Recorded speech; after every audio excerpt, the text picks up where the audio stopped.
show you could have on between 6 and 9. Occasionally, if he calls in, he'll be one of the people who call in. And the show, what do you want from me? What can I tell you? I mean, he's gay rap. All right, he's gay rap. He's a sleaze loser. What are you doing hanging around such a dirtball like that? What do you care who I hang around with? Why is everyone Because I listen to you, and I don't like listening to Stag. Well, then you got to stop listening to me. What can I tell you?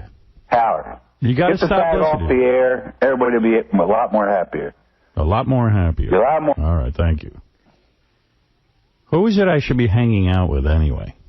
Everybody evaluates your friends as well. They come up to, or actually, usually they fall below people's expectations. Right. You shouldn't be hanging around with Ralph. You shouldn't be hanging around with Ross.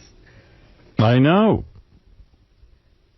There's no one good enough to hang around with me. I guess you should be alone. I guess so. Let me see if there's any other tapes I had to play you real quick.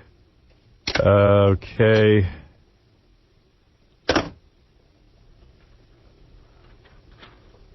This is me on Bill O'Reilly last night. Did you want to hear some of that? Yeah, let me hear some of that. Here was a good idea, too. Maybe Friday for the last show, we should either have... Well, this is good.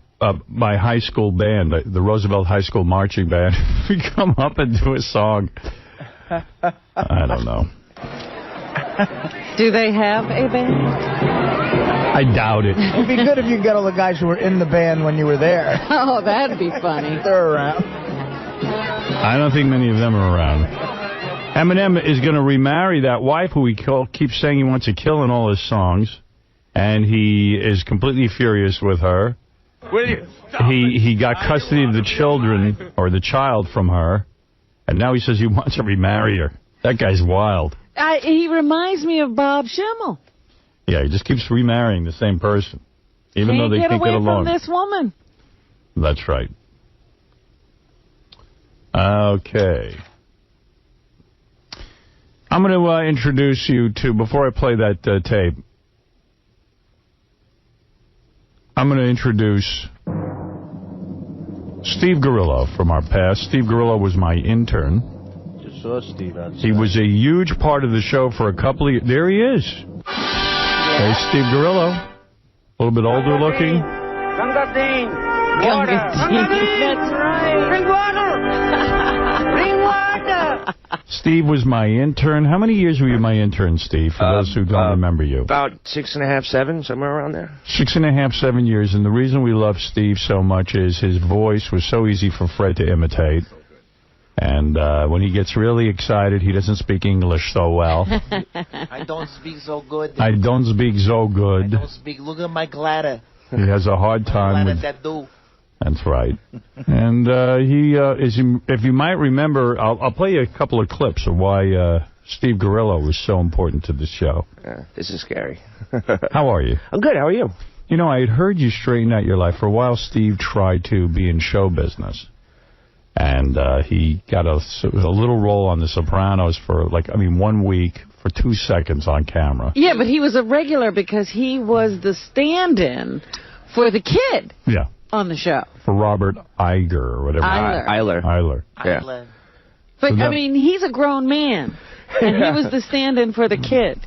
So he tried, and then he wised up, and he went and got a job as an assistant to an electrician. Well, I was with the Local 3. Local 3. It was long apprenticeship that I couldn't handle. So now I hear he dropped out of that after almost becoming an electrician. I just found out he was 2 years shy after... How long did it take? 2 years. It's a 5.5-year program, and I was starting my 4th year.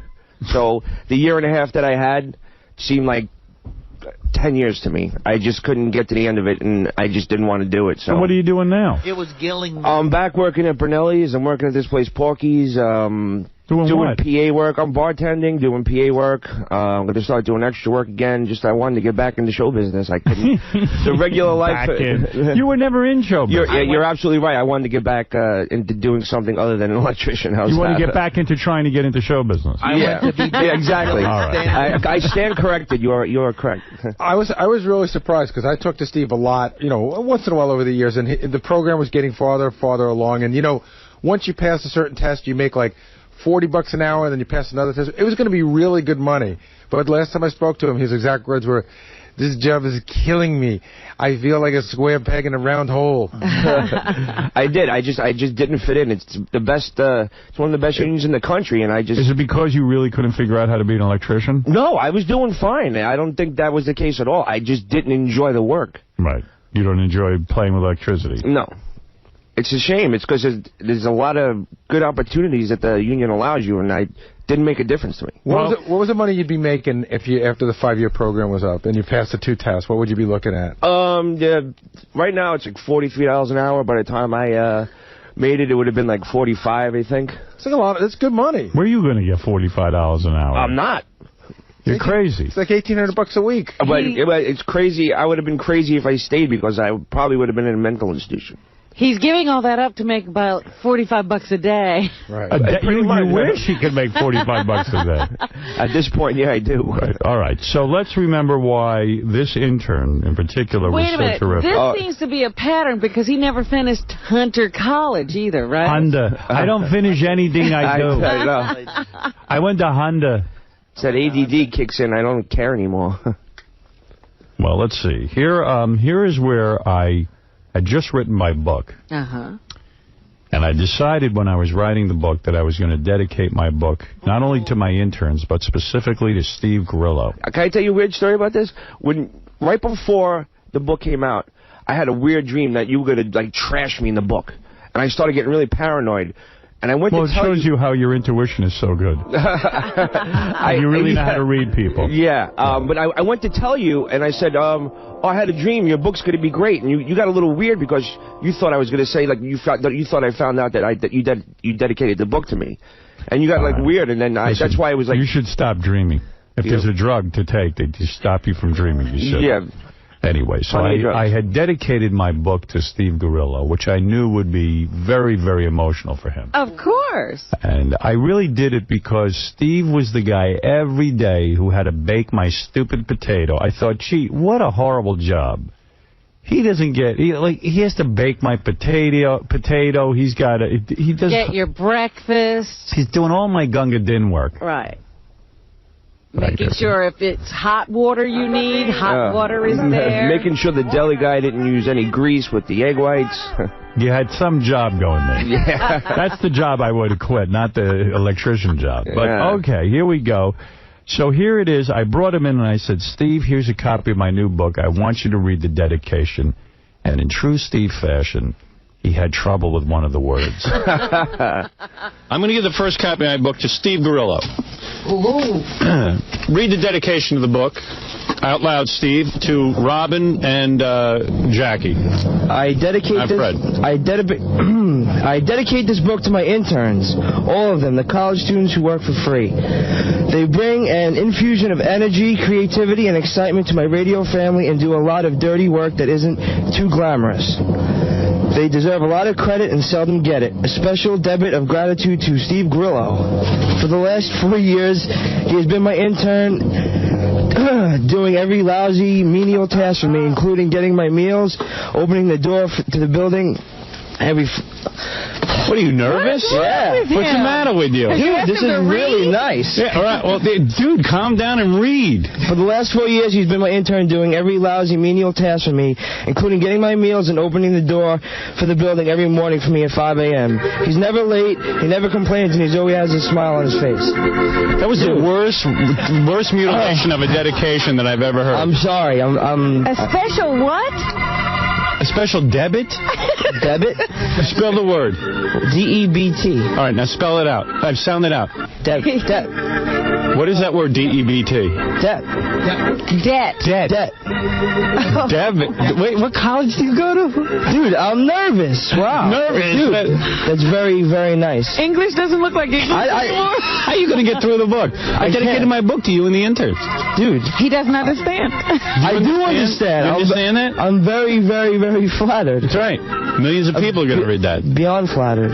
Really. I don't know what to say. Whatever you said was incoherent. Doesn't matter. I dedicated the book to you and the interns. It's the only nice thing I do in the whole book. I'm afraid to read the rest of it. Dude, thank you very much. All right, give me back the book. I don't have that many copies. All right. Eesh. I'm afraid to read the rest of the book. I wasn't sure you could read it. I probably still can't. Yeah, that was unbelievable. A debit of gratitude. A special debit. debit. A debit. A debit of gratitude. English is like Greek to me. Oh, I miss that. It's tough being an intern, though. Fred used to get you really good. Oh, yeah. He still does. Wow, wow. Well, Steve didn't have to leave. Why did he go? I had a burning desire. It was money, and it was just...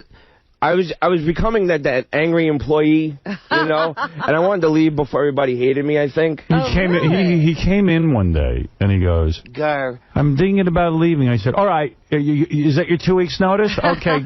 It didn't take much. No. And he goes, wait, I'm not sure I'm resigning. I have to... No, you resigned, that's it, you're gone. Oh, no. See it. It was time for him to leave. Yeah. He wasn't making any money. He was making a couple of bucks, and really, he was angry about it. Right? Yeah, you know, it was always a weird moment for Steve and I because he quit. He actually quit. That's right. So I went and hired a guy named KC, and then Steve got bummed out, and he said, well, I wasn't positive I was quitting. I said, you came in and you said, I'm leaving at the beginning of the year. But then I think he got bummed out that we hired a guy so quick. And it was it wasn't that. I think it was more or less like, it just seemed like, okay, well, go then. And I was like, oh. I didn't think it was going to really happen, I guess. Well, when someone resigns, we go, well, leave. You gave me a date and a time. I know. What can I tell you, Gary? I didn't want to leave, really, but I had to leave, you know. All right. Whatever. Oh, man. What's up? I heard you're married now. Yes. Yeah. She's smoking hot. Yeah, I heard your wife's got great boobs. She's got great everything. You did. You met her at the E anniversary party. Oh, well, I was trying not to pay attention. She is hot. She's really nice, though. Very nice girl. Yeah. Artie tried to hit on her. Here's a favorite moment when Steve and Stuttering John fought. I'll tell you why I like this moment. So Steve, our intern, who was here today to celebrate our history together, Steve was subleasing Stuttering John's apartment. Oh, boy. Yeah. And Stuttering John had said to Steve, I'll let you sublease, but if I have any problems, you got to leave right away. And Steve said, fine. And it turned out John was having problems. For whatever reason, John needed to unload the apartment. So John said, listen, Steve, you're going to have to leave. And Steve goes, well, you can't kick me out of your apartment. I'll be homeless. And John goes, but you told me no matter what, you weren't going to be a problem. He goes, but I have a problem. And John goes, but that's not my problem. And Steve could not understand Steve couldn't understand any of this. You know, and looking at Steve, watching you explain the story, I still don't think he understands. No, I do. I do. No, you don't. Well, it's okay, though. But here it is. Here is a blast from the past. Stuttering John telling Steve, finally, Steve, you've got to leave my apartment. And you know, it's like I've tried every venue. I've called the lawyer. I'm paying a lawyer. And I'm trying every way, but I don't want to be... So what happened? You had a lease. Yeah. And then not renewing the lease. My big deal is I'm homeless. I have no home. Yeah, but that's not I can't go home. It's not my problem. Why can't you go home? But it's my problem, and I kind of worry about it. I don't have a home. I don't have a roof over my head. I'm not your mother. I didn't ask you to do anything. I said I'd take it over. I said I'd take care of the problem. I'll look into it. And he yells at me, and I didn't do anything. But does he understand the more you look into it, costs me money every day? Doesn't cost you a dime. See, he doesn't understand. So you know what? I'd rather not discuss it. Because you don't understand. No, the one thing I don't understand is, are we not friends? Like, if you were homeless, would you not, like, try to help you out? Don't you understand? Grillo. What do you think, John? I'm not responsible. But you're not even responsible. Someone else is taking care of this for free. No one's taking care of it for free, okay? But that's someone wrong. else is making a couple of phone calls. Someone else who I obtained and it's not for free. Gorilla, you don't understand money. something. He'd be in none of this hot water if you guys just had gotten up and left 2 weeks ago. All you got to do is leave, and I'm out of this. Where am I going to go? But that's not his problem. my You knew problem. that from the But it's beginning. my problem, and I have to worry about it. You have to worry about I it. can't go anywhere because I have no place to go. But then why would you get into a roommate situation with John then if you were worried about that? Because it's the only place I can afford. Yeah, okay? but the point was now you're making John pay for that. Problem, you'd leave. You told John that if there was a problem, you would leave. And now you won't. A problem with what? Like if he has a problem. It doesn't matter a problem with what. He said if he has a problem. Yeah, with us. You know yes, what? with you. Like he said, with anybody. I don't want no loud parties or nothing. We've been good tenants. No, we pay our rent that's every not what he's. month. That's not what he's saying. He's saying he's having a problem. Could you please leave? And you won't leave. Because I have no place to go. I think it was. I just needed a couple of days, and he wanted me to leave that night. Well, you had a family. Yeah. I mean, you have parents. I wasn't going back to Brooklyn. Well, that's not his problem. I was just asking for a couple of days, and he was like saying, "No, you got to pack your crap and get out now." See, I always loved Steve because you could never get through to him. Right. He still just needed a couple of days. He says, "I need a couple." Doesn't matter if the couple of days don't exist. That's right. But Steve would take a bullet for the show. I remember Charles Grodin, the talk show host and actor, hated us. And Steve found him and tried to even get an interview with Charles Grodin. I even got beat up, too, from Spike Lee's bodyguards. Oh, that's right. I didn't give the tape up either. Two giant guys pounded on me, and I still held onto the tape.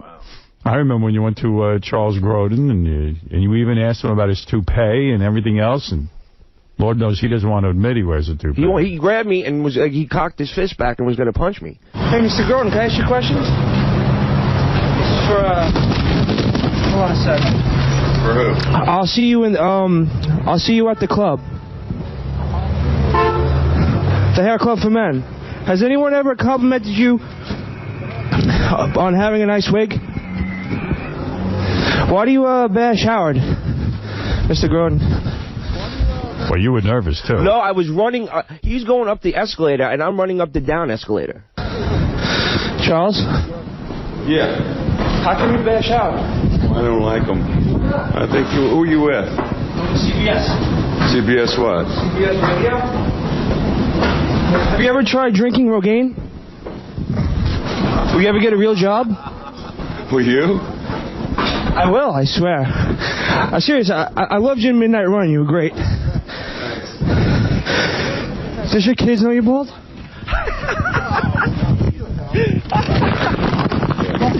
That's when he grabbed me. You gonna hit me? Well, there's that. That takes a lot of balls. He wanted to crack me so bad. We used to goof on you about everything, but you're always a good sport. You even sang, "I Have an Impossible Job."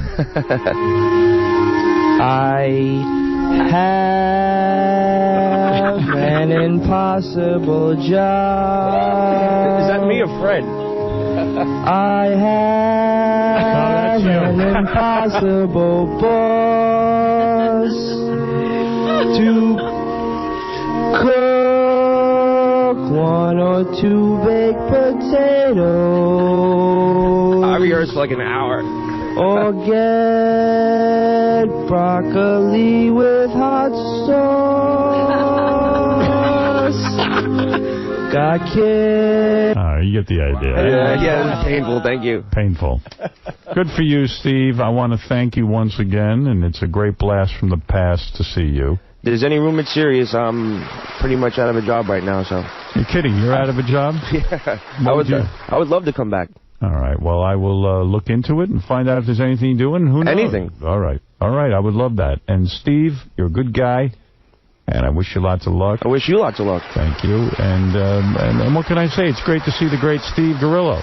Great to be back. And certainly many, many years with the show. Oh, yeah. And I think I heard through the grapevine that over there, they need an electrician. Oh, too bad. Maybe they could hire you. Yeah, I can get someone from Local 3, no problem. We'll be back, Robin, right after these words. 2 shows left. The last show is sponsored by TomatoVine.com, your broadband phone company. Save 80% on your long-distance calls. Get 2 months free. Sign up now at TomatoVine.com. Great. So, that was nice. That was very nice. Yeah, it was nice to see. I now know it's over. Yeah. When Les and Joel come in and say they both bought Sirius Satellite, then you know it's over. Right. Yeah. I guess we're going. We're really going. Yeah, it's weird. The whole thing is weird. Yeah. And, I had to have a glass of champagne in the middle of the afternoon just to calm myself yesterday. Should have called me and Artie. I know. You were drinking separately. What's so odd about that? Well, everyone has said to me the two people they'd like to hear from before we do leave the air here are 𝗙cie and Jackie. And Jackie's tomorrow. 𝗙cie's right now. 𝗙cie has made it here. 𝗙cie did make it. Yeah, and Gary said to me 𝗙cie looked bigger in terms of muscles. Really? I can't wait for this. I love 𝗙cie. Hey, that's 𝗙cie right there. Hey there, brother. 𝗙cie Armstrong. Let's listen to some 𝗙cie music. Who you gonna call? 𝗙cie Armstrong. Yeah. When you need some bud. Wanna bust a nut. Who can you call? 𝗙cie Armstrong.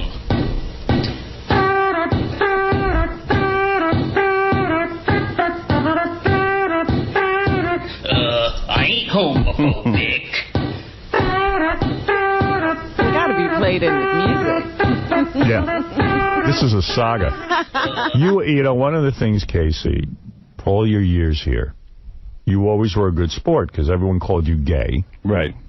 And why did they call you gay? Because I guess because you were muscular and you started became a male model, and you were...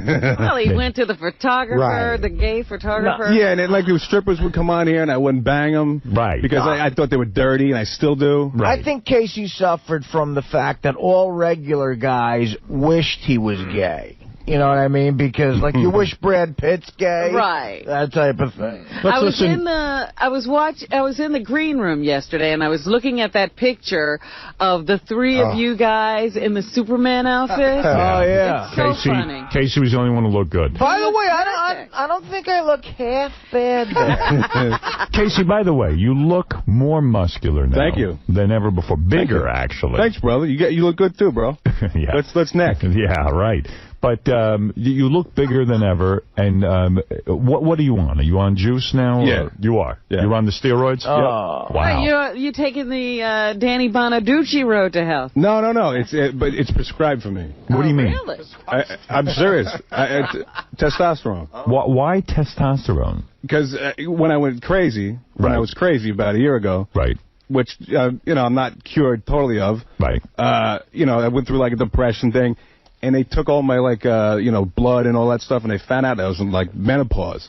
Like, it eats away at all your testosterone. You had menopause? No, it's like, that's what it's like. You're like an 80-year-old woman. Your period stopped. And my period stopped. You went into menopause. I couldn't believe it. My vagina was changing.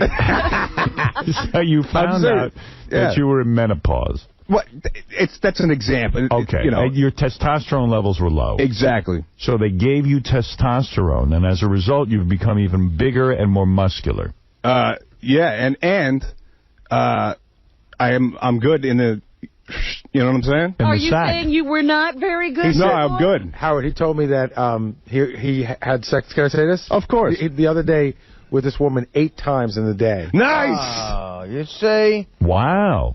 But I was not like making an announcement. I was just telling Gary. 8 times. We're talking like men. 8 times in a day. I don't believe it. Can I just say, it didn't really hit me till he walked in here. I genuinely miss 𝗙cie. I love you, buddy. We all do. I love you. I love all you guys. We all miss you. Well, nobody asked me. No, I'm only kidding. 𝗙cie, you made so many contributions to the show. A lot of people don't know your contributions off the air, but you always were busy with comedy and writing comedy and making sure lots of stuff got on the air and all that kind of thing. Yeah, he was one of our best producers. Oh, he's so sweet. Thank you. And then you so went much. berserk. I went crazy, You went crazy, and eventually... Did you know you were going crazy? Well, I always thought there was something wrong with me. But then at the end, I knew there was, it was bad. Yeah. Did you go crazy, earlier in life and then get over it? Or was this the first time? Yeah, no, it was the whole time I just fooled you guys for 7 years or whatever. You sure you did. were crazy the whole time. That's one thing I say. I said, I don't know who this new 𝗪𝐶 is, the crazy 𝗪𝐶, because I knew a guy for 7 years who was absolutely normal and delightful. It unraveled. I just couldn't hold on to it anymore. Well, I said you deserved an Academy Award. We were watching the greatest performance of 7 years. You mean you were crazy for, like, your young years? Oh, yeah. Like how crazy were you when you were young? It's all the same stuff. I mean, it was,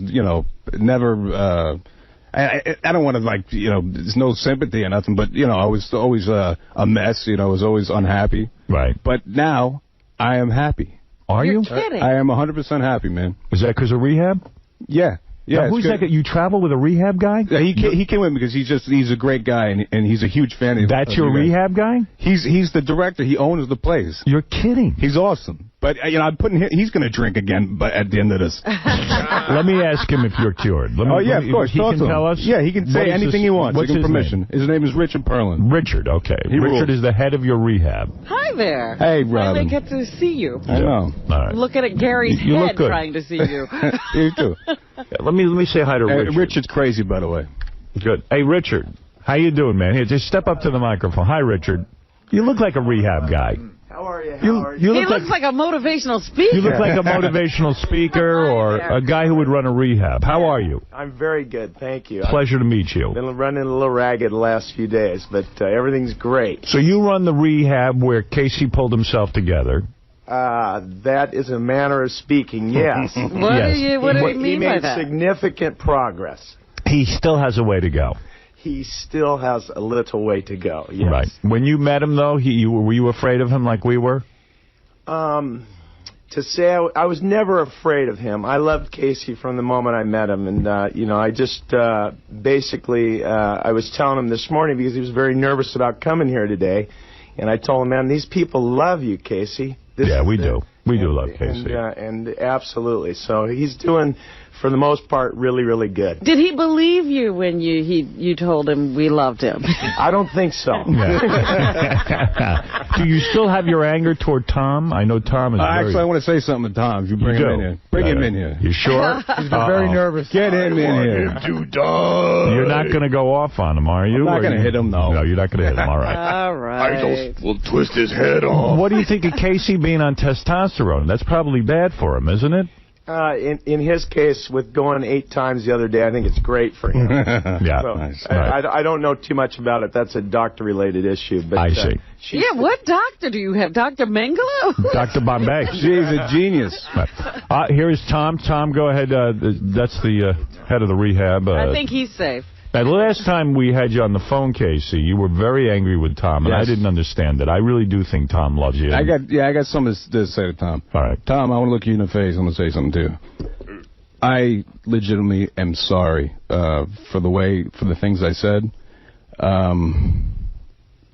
I hope you'll accept my apology, and I think you're a good guy. It was my fault. It was my anger, and you didn't deserve the way I treated you.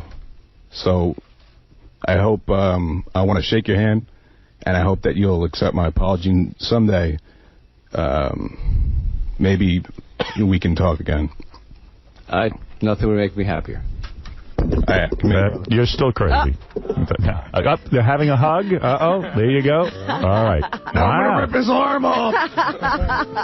Wow. That was really special. Maybe he is okay. Tom, anything you want to say? That's nice. I said I wasn't going to cry, but that may do it for me. That's really, it was really important to me. 𝗪𝐶 always meant a lot to me, and it really, really hurt when, and I understood the anger. I swear to God, I understood the misplaced anger, and my hope was that we'd get over it. And it was that day, the days that you were yelling at me and telling me to die were about as hurtful as I've ever known, but it's forgiven, forgotten. I meant it when I said if I could ever help you, I would. I'm sorry I had to take away what was really important to you, but I think you understand it was what had to be done. Yeah, and I owe you a lot, because if you hadn't let me go, I would have never gotten better, or never would have seen it differently. So I owe you a lot. Well, thank you. And, you owe me nothing. The only thing you owe yourself is to stay well and to get well, because, if there's still some places, you got to get through to get there and to stay there, because it's all about you, and about you being well and happy. And that'll when you're there, that'll make me happy. And if I can help you in any way stay there, from the bottom of my heart, I will do it. Thanks, Tom. I just want to say maybe I should go see Brokeback Mountain now. I want to say, maybe you two should kiss. We're like gaying off, right? Yeah. No, I'm glad to see this, because I really do believe that Tom really cares about Casey. I really, really do. I know for a fact. Yeah, he was devastated. Yeah. By that last appearance of yours. I feel like drinking. When is the last time you had a drink? Yesterday. Really? Oh, you still drink. Oh, you still drink? Wow. What's the guy from rehab think about that? What do you make of that he still drinks? He's a work in progress. I see. You're working with him. Yeah, we're working with him and supporting him all the way. Right, I see. Well, you seem like a good dude. Drunk but happy. Yeah, and are you happy? What are you doing? 100%, man. You doing your stand-up? Dude, I got this awesome gig, man. I got an awesome gig. Every Monday night, I got my own show at the 𝗻𝗄𝗃. In North Hollywood, right? Every Monday, I'll be there this Monday. But I just got this thing. This guy named Johnny Fratto, right? His father was Luigi Fratto, cockeyed Louie, worked for Capone. Yes. Right? His brother, Frankie One-Ear. This guy, he's got a reality show about his life. Yes. So I work for him. Okay. I'm on the show. Is that the guy on house arrest? No, he's not on house arrest, but he's got this mansion in his penthouse in Beverly Hills, and these broads come up there because he's got these Beverly Hills choppers, these little motorcycles. Yeah. And I am the VP of picking the girls that are going to be on there. You're the VP. I'm the VP. You're in charge of picking girls for a reality show. Not for the reality, for the Beverly Hills choppers, which is like supermodels. They take pictures on this on the motorcycle. On the motorcycle. Yeah. Paris Hilton was up there. Nicole Richie and now Jessica Simpson. Gary and nice. Case. The girl that you hooked up with 8 times the other day. How'd you meet her? I casted her. Oh boy, you got a casting couch. No kidding. I love that. Dude, you put her in this thing, and then you had sex with her for 8 times. Well, okay, yeah. Wow. Yeah. Something like that. But these broads, they're hot. L.A., there are so many hot broads. I know. It's unbelievable. It's crazy. I mean, the broads... because all the girls from around the country who want to be in show business go to L.A., and they're all hot broads from all over the country. Totally. My head hurts from just looking around, Yeah. Like, he's got up in the penthouse, he's got broads that are hotter than, like, the Playboy Mansion. So you're getting laid every day by different broads out in L.A.? Well, no, because I was with my ex-girlfriend for a while. Right. And I wasn't cheating on her. Right. But then when that fell through, then I sampled some nectar from around the Well, place. It does sound like he's doing well. The boy is getting laid. And are you in therapy? Yes. Every week. Dr. Shoe the rules. Yeah, what's a funny thing? Like, I know Artie and I have spoken about Casey a lot. Artie loves him, and I love him. But Artie and I used to sit there for hours and wonder, see, when you look like me and Artie, we could never understand how a guy that good-looking could have problems. And we would say to ourselves, he's got the whole world. Well, it really was crazy. I mean, Artie tells this story when Artie went to Casey's intervention. Artie was high. Artie's 900 pounds overweight.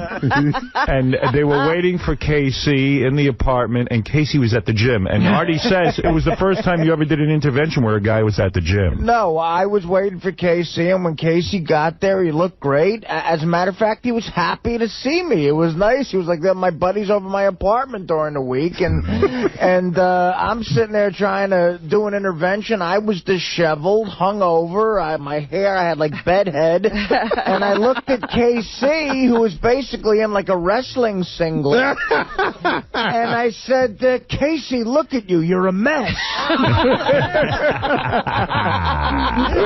Well, let's remember some great... Oh, sorry, Artie. Go ahead. No, but then I said, and Casey said, you're a mess. I'm a mess. You're a mess. Well, We both hugged, and it was fun. And let's play a little Casey homo music. Nice. This is some gay stuff. We all love these. You inspired incredible amounts of people to write music. And let's listen to a couple of tunes in honor of Casey. It's Casey Sauce at party. He'll kiss a guy if he wants to. Kiss a guy if he wants to. Kiss a guy if he wants to.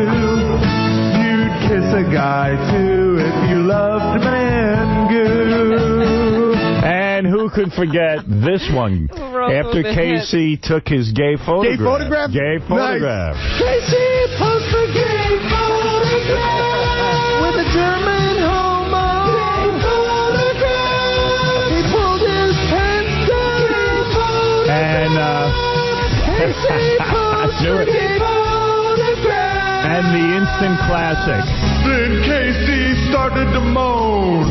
He said, "Give me a rusty trombone. Give Casey the Beast Boys and grease his cover him in manges from head to toe and let it drip away." It's an honor to have that many songs written about you. It really is. In fact, this is a brand new one in honor of your appearance today. Oh, beautiful. Hi, my name's Casey Armstrong, and this one's for you, boys. To all the guys I've loved before, who've wandered in and out my back door, I don't think it's wrong. Please show me your schlong. To all the guys I've loved before. Wow, fantastic. Yeah, but you got to realize how unselfish Casey was. Casey was a producer here, and a lot of the guys who work for us now, Casey brought to our attention. That's right. Like, Casey would come in and go, "This guy's great, you got to play him." Bob Levy, Richard Christie, Sal, he brought in and said, "Look, these guys are great, you should play them." And he was such a big part of the show and a great friend. Yes, Casey turned me on to so much talent, I threw him out the door because... No, but I mean, he knows talent. He's a talented guy himself. And now Casey, he's picking the girls to sit on the chopper. There's no my chopper. It's not a coincidence that Casey is still picking talent. Because you really do. That's the truth, Artie, that Casey brought so many people. Richard Christie was brought to my attention by Casey. I used to send songs into Casey. I'd hear them a couple days later, and I mean, I really owe everything to you and to Casey. And isn't it true, Casey did you 8 times in one day? Yeah. That's right. Let's go to Dominic. Barbara wants to say hello. Hi, Dominic. Casey, congratulations. You've come a long, long way from that little guy I met at a card game, I don't know, 7 years ago? That's right. That's right. That's right. Yeah. Dominic is a real, he is totally a great, genuine guy. And Dominic paid for a lot of your therapy. He did. And my DVD, I thank him right in the beginning. Congratulations. All right. And you know what? Every day the show's getting more and more emotional. I think I'm the one becoming gay. Did you you cried yesterday when you called in? Yeah. Yeah. It's very difficult thoughts of all these years going by, but Casey, congratulations. Thanks, Dominic. You're a good dude, man. All right. Thank you, Dominic. Now, do you still hate anyone, or are you full of love? No, I've let everything go, man. Jeez, no wonder you're not on the show anymore. I'm still angry, but, you know. Good. People I just move on. Yeah, that won't work here. 3 favorite moments of Casey. Let's Casey classic moments. I said to Casey, I was having a private conversation with him, and he was talking about food, and we both like to grill. He uses the George Foreman grill all the time. Yes. And I was talking to Casey, and I said, Casey, what do you like to do with steak? And he started to talk about how he serenaded his meat. I still get hazed for this every day. That's right. From people. All right, so here he is. Here's Casey on the air with his serenading. You're talking about you were cooking some meat. When you soak the meat overnight, what is that process called? What do you do to the meat? You add some the serenade. You serenade the meat, right? Yeah. Okay. So how long did you serenade the meat?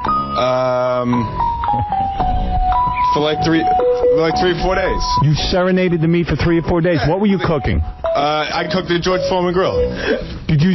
So chickens. So you can cook the chicken without any serenade on it. Right. No, you leave it in there. So you serenade the meat for 3 days. Right. Wait a minute, he left it in the grill for 3 days? No, he serenades for 3 days. But where does he serenade it? In the freezer, and then you take it out and you put it in the refrigerator. Oh, okay. No. You take the meat out, and what do you use as a serenade? Either like teriyaki or you get like honey mustard. Not honey mustard. You get hot sauce. You can put it in there. So you serenaded the meat in hot sauce? Yeah. For 3 or 4 days? For 3 or 4 days. Yeah, what's wrong with you believe what an idiot he is? It was very difficult for me not to laugh. Do you know why you're an idiot? I held it in. This is what I'm dealing with. This is my staff. Do you know why you're an idiot? I'm sure you're going to tell me. It's not called serenade. Serenade is when you sing to someone. It's called marinade. So what? Same thing. Serenade. What? Oh, soul of me. I am an idiot, right? No. Yeah, the other day. Everybody makes mistakes. But my friend Kelly told me the other day, she goes, I don't know how you went to college. Because she heard this. Let me tell you something. You're not an idiot. I'll tell you why. Everybody's good at something. And you, my friend, were very good on this show. You always did a great job, and you made incredible contributions. I'm not talking about this stuff on the air where we goof around. I'm talking about behind the scenes. Oh, thanks, brother. So you're no imbecile. No, I know. And I've done You want to meet an imbecile? I'll introduce you to some of the new people we have working here. I've done stand-up with Case on the road, and when he got on stage, people yelled like crazy, and I've seen him kill. He's a good stand. I've seen him destroy for 10 minutes. So what if you mispronounce filet mignon? He's so dumb. He's cutting a commercial back there for Scott. Uh-huh. And it's for the lobster commercial. Lobstergram. So they say you can get succulent lobster or filet mignon. What does he say? So this idiot goes to Scott, how do you say that mignon? So Scott says, you're pronouncing it right, mignon. Did he record it? Yeah. Oh, let me hear this. Send Dad an impressive gift certificate that will allow him to choose between succulent live Maine lobsters, exotic lobster tails from around the world, or how about tenderly aged filet mignon? Dick, you're an asshole. You don't say. How do you say it? Mignon? Filet mignon. That's how you say it. Moulignon. You're a douche. He's a douche. You want to out that commercial? Mignon. How do you say that? Mignon. Filet mignon. That's it. Oh, you idiot. Well, sometimes I was rough on you, but... No, you weren't. You never were. No, I was. You were a pleasure to work with, man. I owe you so much, man. I wasn't so bad to work with. No, you were awesome. You gave me a shot right out of college, man. Right. Yeah, no. So cool. You're I have talented. one question to ask. You're going to do well. Would you have still, like you're better now? Well, I still got problems. Okay, you got things pretty much under control. Would you Who still... says that? Yeah, right. I'm just asking where he is in terms of everything. Would you still have to stay at home after 9/11? That's one of the things that I'm very embarrassed about. I can tell you what that's about. I mean, that's another thing, too, that I'm sick. I'm sick to my stomach when I think about that. Really? I remember when you and Robin got into a fight on the air because you had left early during our 9/11 show. I can tell you what now, look, I don't hold anything back now. I'll tell you everything, I'm not going to lie about nothing, but it was so disgusting that, to me, that was, as soon as I got out of here, I went home and I started drinking and I turned on the TV to the racing channel and they had canceled racing. They had canceled the OTB, so I couldn't gamble that day. So I went home, and the next day... It really was a tragedy, that 9/11. No. Yeah. It's disgusting how selfish I was. And then the next day, I used that as a day to drink rather than come to work. Well, look, I thought you went to a tanning salon during 9/11. Oh, I did on the way back, yeah. I got to say, no matter how much he drank, he knew to be good looking. Right. It's disgusting, and I hate that. That's the one thing that, no wonder why I hated myself so much. Like, do stuff like that, Well, maybe you got scared. Fred used to always say to me, Casey's the most muscular, strong guy on the show, and he ran home during 9/11. Well, yeah, that was the irony of the whole thing. Yeah. Probably the equivalent of an elephant jumping on a chair when he sees a mouse. I'm afraid of mice. But, you know, even during Casey's worst time, the guy never looked bad, you know? Right. I mean, if he was really, really bad, he'd be a 9.5, you know? No, like right now, I'm doing fine. Look at me. you know, Howard, while we have this moment, a lot of the guys were saying, like, Artie's been in here 2 days in a row looking really disheveled. And today he came in and he sent an intern out for toothpaste and Listerine. And Artie, as long as we're talking honestly, what's going on with you? No, Are you all right? Yeah, no, the last couple of days I overslept. Oh. No, yeah. Because you look like you haven't bathed in a long time. No. The last 2 days I overslept. You want to talk to the rehab guy? Send him back with me, Howard. I'll fix him up. Yeah, what's the name of that place again? No, I'm fine. I got up at 5:42 today, and I ran in here. Okay. Still never late. That's true. But you got up at 5:42 and got here on time? Yeah, no, I can get here in 12. What, you walk on water? No, I can get here in 12 minutes, breaking every law, traffic law there is. You didn't stop for a bagel then. One thing about KC, as bad as he ever was, he never was late or anything. He always came in. He always was on If time. he came in, he was on time. You know what? Hey, listen, he was the first assistant I ever had. I used to do this all by myself. He was the first guy I hired to help me, and he made my life so much easier for a very long time. Wow. Well, Casey, I want to thank you for all your contributions to this show. I want to thank you. You're a friend of mine and someone I believe in. And I'm glad you stopped by today. It's an emotional time for all of us as we leave to, leave this home that we've had for 20 years. Yeah, we're all kicked out now. Now we're all out. You're not the only one. Hey, I also just want to tell you guys, you're gonna kick ass when you go to satellite. Thank you. And you're gonna revolutionize that. Did I say the word right? Revolutionize? You're going to serenade. You're going to serenade us. You're gonna totally break new ground over there, and you guys you deserve it, all of it. You're awesome. And we got a show for you over there called Meet the Shrink. We want you on there. Oh my God! No, give me my own serious show. I'll show you how to make DVDs and get them out on time. Oh, really? All right, that'll be nice. Yeah, what's going on with that? You gonna get that thing out or what? It's out. It's out. You know what? I let it go, and I apologize to everybody who was waiting for it, didn't get it yet. But it's at a distributor now. I put it out of my hands. They said that the guys were on the road with Casey during the summer. They said that Casey was obsessed with making this DVD, and he got off the plane with like a 20-inch enormous monitor. And they're like, "What are you doing?" He's like, "I'm editing my DVD." It's horrible. The broad that I was living with, she said, "Look," finally she goes, "Look, you work on this 20 hours a day. It's going to be me or it's going to be the DVD." I said, "I'm sorry, hon. There's a lot of people that ordered this thing." Right. So she started taking my stuff and throwing it out on the beach. You know what I mean? Like, wait, that's my hard drive, you twat. Never a dull moment. No, but she's a good girl, though. It's hard to live with me. It's my fault. At least in California, she's throwing it on a beach and not a concrete street. Right. Yeah, right. Well, Casey, we have our own TV channel now, as you know, Howard on Demand, and what the hell? Maybe we'll create a reality show around you. Certainly following you around with your new job would be very interesting. Oh, it's beautiful. All right, but I want to thank also. I'm sorry, I don't know your name. It's Richard Perlin, and just the briefest of plug for Newport Coast Recovery and my partner Mike Newman. And thanks for having it, Howard. And have a great new career. Thank you. I genuinely miss Casey, man. I really do. We all do. Look for Casey on the upcoming series Son of a Gun, starring Johnny Fratto. For more information, go to BeverlyHillsChoppers.com. And you can see Casey every Monday night at the Ha-Ha in North Hollywood, California. I've played that room. Good chicken wings. And to purchase Casey's DVD, Die Laughing, which is now at the distributor, go to DieLaughingDVD.com. And Casey, I wish you the best. Howard, thank you so much. And guys, shows up, hand out a little bit of money, make some speeches, take a few people with us afterwards for a blowout party at the Hard Rock.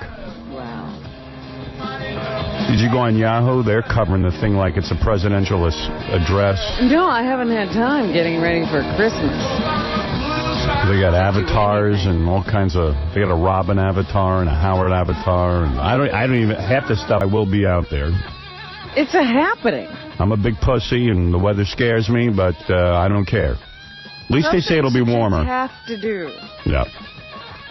Fla-fla-flowly going nuts. Yeah. You know, Hey, Tom came in during the commercials and gave me a farewell gift. It's a beautiful watch from Tiffany, and on the back it has my years counted up from all my years here.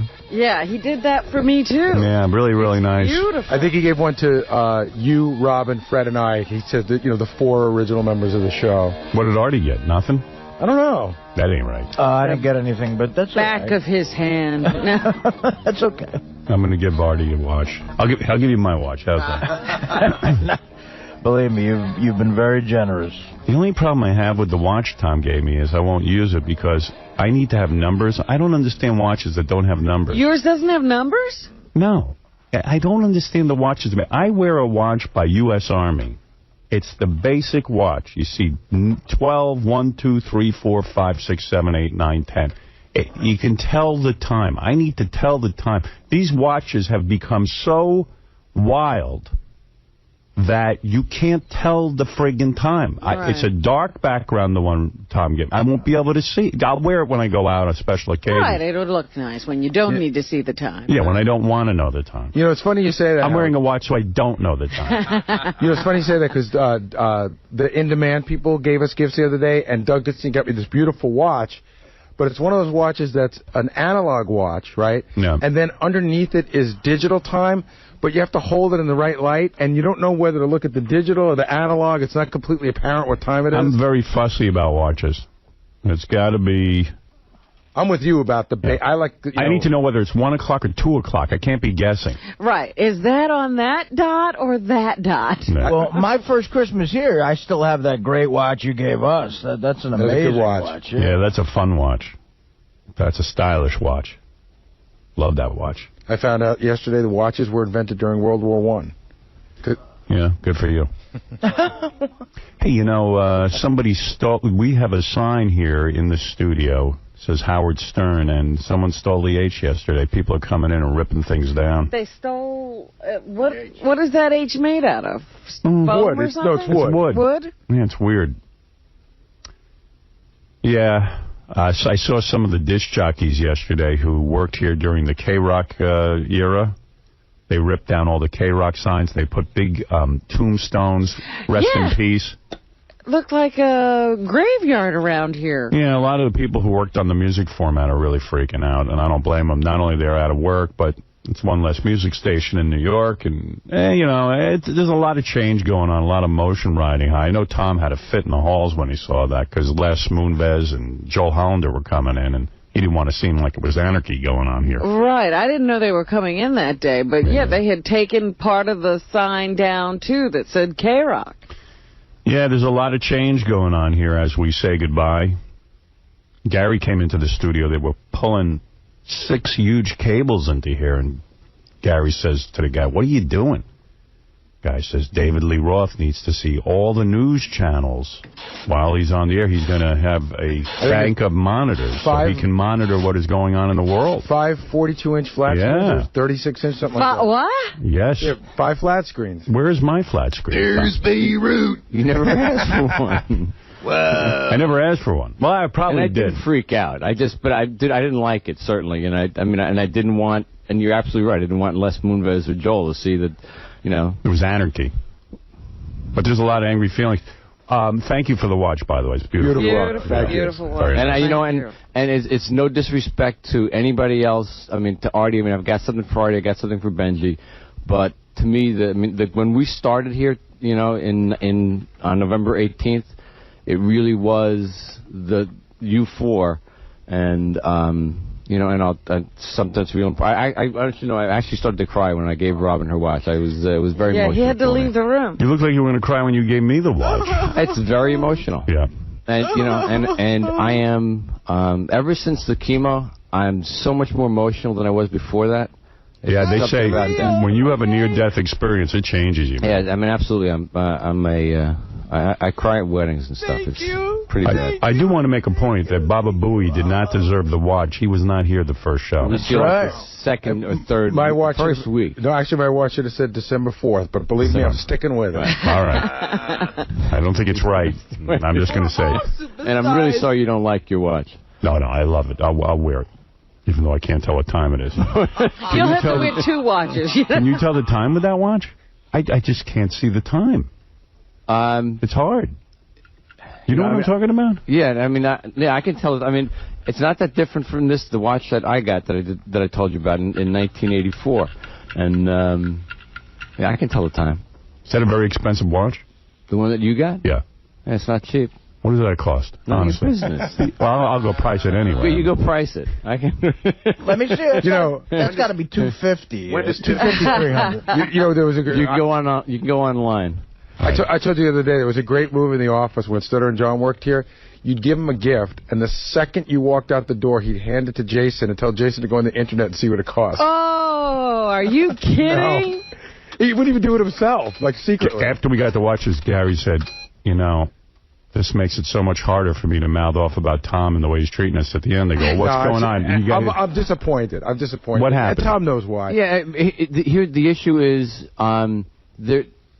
You need us to move out. We thought we had a plan that was going to allow Richie to start the work and accommodate a cleanup of the studio on Monday. Right. I mean, unfortunately, we now had that plan has gotten flip-flopped, and we now have to do work in both studios to accommodate everybody who's going to start. Yeah, but what about it? But I mean, how are we supposed to clear our stuff out? I mean, for the studio. I need to get the studio cleared so that the construction crews can come in, start at midnight on Monday night. Sunday night. Jeez. Wow. You've got New York City construction workers to work on Sunday night. Yeah. Well, that's pretty good. See, I was hoping. But I don't understand something. I thought Tom gave you till Monday. We said we need Monday to clean up. But that changed because they have. Why did it change? Because I guess they have to get the work done. Because they can't wait a day? Not even a day. It's really 12 hours. They can't wait 12 hours? Richie has now almost double the work that he's got to do. Why? What do you got to do? You got all the connections for a board. No, I understand, but now we have to do additional work in what we refer to as the FM studio, the music studio, as well as modify the studio to fit everything in. So it's. I mean, listen, Tom's. Well, tell me what your problem is. Were you back in our office? No. The office is fine. So what it means to us, me and the staff, is that originally I thought tomorrow's the last day. You don't have to do anything in here. We do. We have to clean out, our other stuff. What other stuff do we have? We have stuff. We're going to come. So we'll probably have to come in on Saturday and clean up. All right. But Tom said he'd come in and join us. I told him it's not necessary. And I will. We shouldn't offer. You don't have to do that. I might be able to get our stuff out of here tomorrow after. Yeah, you'll come back after the festivities. Boy, they can't wait to get us out the door. No. It's a couple of days to clean up. I wouldn't be teary if it were easy, Right. I saw David Lee yesterday. I said hello to him. I wished him luck. Yeah. But, boy, it's like he's like the president walking around, like 6 guys around him. You know what I mean? With pads and pens and everything. A lot of expectations. It's all part of me. There was an architect here. No, I'm saying that. He's like Sounds like he knows what he wants. Oh, he definitely, he has in mind. He knows what he wants. He knows what he wants. He knows what he knows, and he knows who he is, and he knows what he has. He knows what he has, like the Beetlejuice Maybe song. they have the Beetlejuice song to open the show. I wish him luck. I really do. And people say, well, you mad at David Lee? I go, no, why would I be mad? I think it's great. I think it's going to be very successful. So, anyway, let's get back to our last show. Okay. Tomorrow. Thank you, Tom. Hey, Tom, while you're here, let's play your favorite moment. Tom has chosen a favorite moment after 20 years. Tom's favorite moment? I may have a new favorite moment. It may be the argument that happened 2 days ago between Robin and Fred when they relived the Fred meltdown. That was good. That was a good favorite moment. But you've chosen a moment, and I saw your moment, and I said, screw Tom.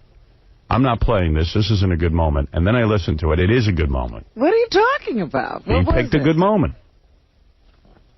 I was like, F Tom in his moment. Take him off the schedule. Well, what was the moment so that I know what you thought? I'm going to play it for you. Now, let be a surprise. Good. I'm going to play it for you. Tom's favorite moment was when we had the Cabby John fight.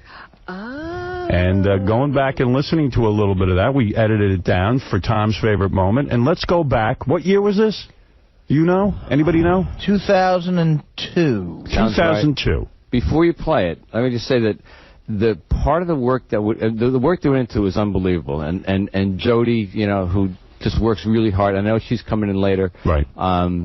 but I actually had to deal with the sports authority in New Jersey. I had to get a license. I had to become a licensed fight promoter in the state of New Jersey to get this. In order for this exhibition. Move over, Don King. And we had to, and I had to send letters out convincing everybody that it was not a real fight. That it was just going to be an exhibition, a sparring match. You worked very hard on this. Yet everybody knew that those two guys wanted to kill each other. You know, it's another great piece of show history because it's really the reason why Cabby's in jail. That's right, because he didn't pay his taxes when he won money for this. Here we go, Cabby John fight, 2002.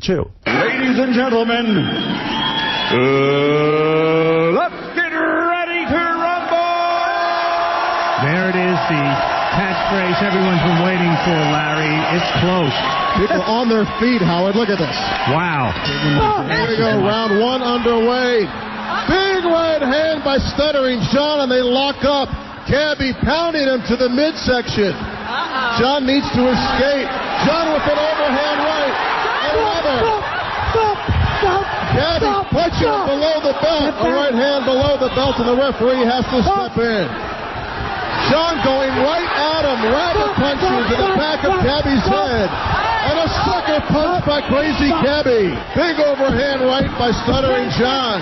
What a round. Another right. Cabby has Stuttering John up against the ropes. Another right hand by Stuttering John. And another. What a fight. Whoa! What do you make of that? What a round! We're going to find out who won. Has to go to the judges. Two guys went the full 5 rounds. I just saw Susanna, John's wife, cheering her man on like out of Rocky. They're raising John on their shoulders as if he has won already, Larry. Pretty premature, Howard. We've seen some strange things happen in boxing. John on the shoulders of his trainer. John on the shoulders of his trainer, swinging wildly into the air. I love it. And his bloody face there for all saying of us I love you to his wife. Howard, I got to tell you one thing. I'm standing right here in the ring. There's a big puddle of blood from where John was standing. Let's hear from Michael Buffer what the judges think. All 3 judges are unanimous. The winner, Stuttering!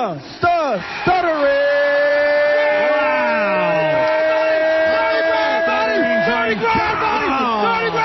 I told you, Robin! I told you guys! I kick his ass! I told you!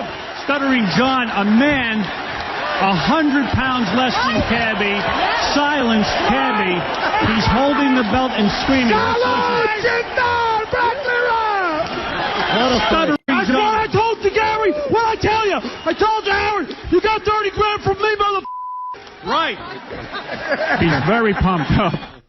Wow. That was great, man. Doesn't he sound a lot like Scott? When Scott, I don't know what the competition on the show. A lot of adrenaline. You go I 5. don't know. Do all those guys go on steroids when they do this? You go 5 rounds with Cabby, you'll be screaming too. That was a shocker because I know John was tough, but really Cabby had everything going for him. It was a great moment. You remember Cabby trained by smoking and walking through the park and feeding the pigeons? Yeah, he didn't. He didn't train at all. He didn't. That was the problem. He should have thought about that. He cost me $2 grand. Yeah. I wrote the check. Wayne Siegel and I had a bet. Before the end of the 3rd round, I wrote the check and handed it to Wayne because I knew I'd lost. Right. I must have been drunk because for no reason I yelled Broccoli Rob. We're going to take a break.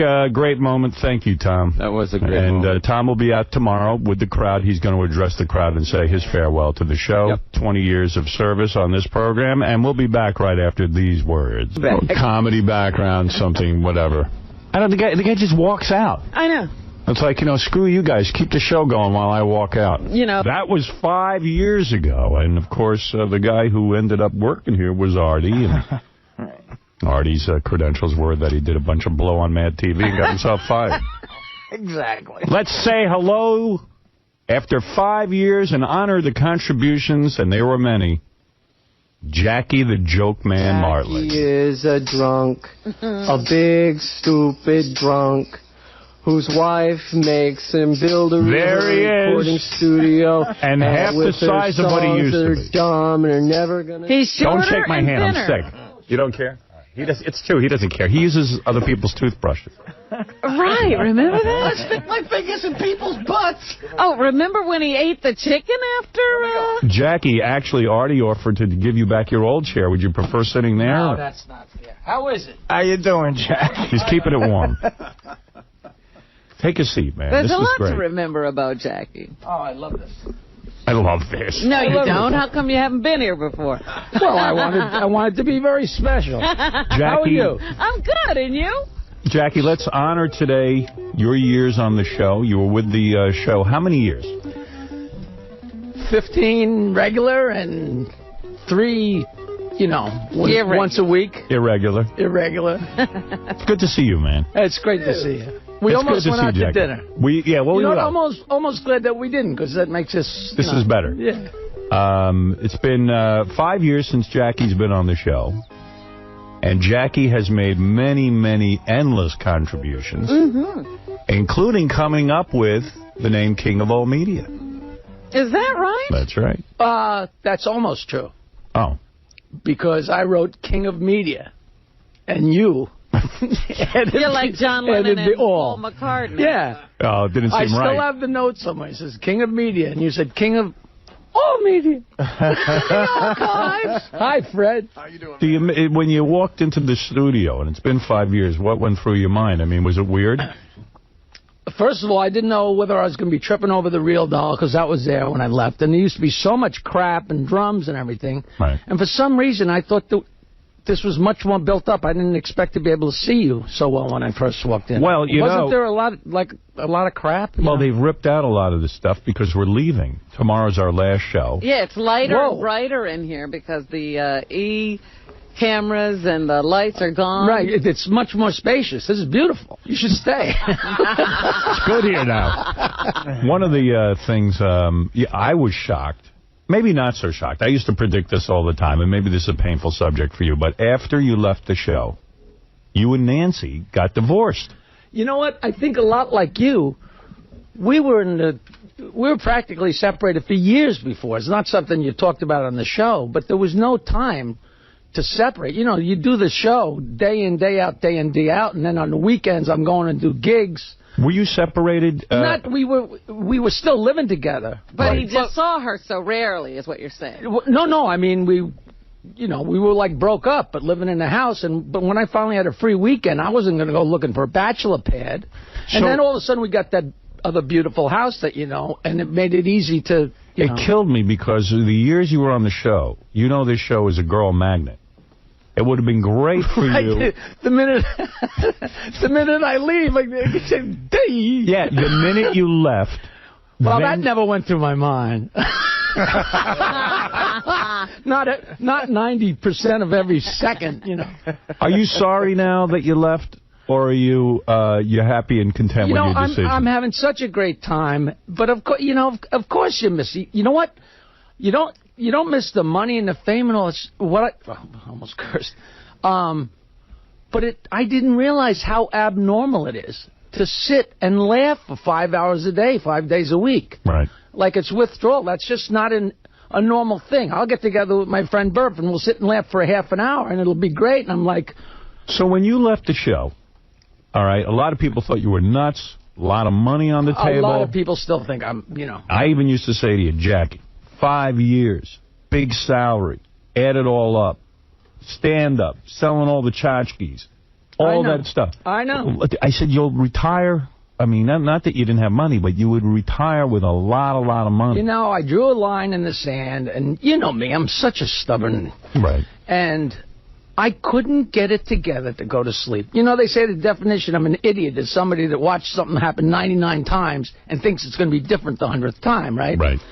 For 15 years, I couldn't go to sleep. You can go home. You used to go home and go to bed at 8 o'clock. I don't know what your thing is now. You live in the city. I couldn't do it. In 15 years, I bet you I went to bed at 9 o'clock twice.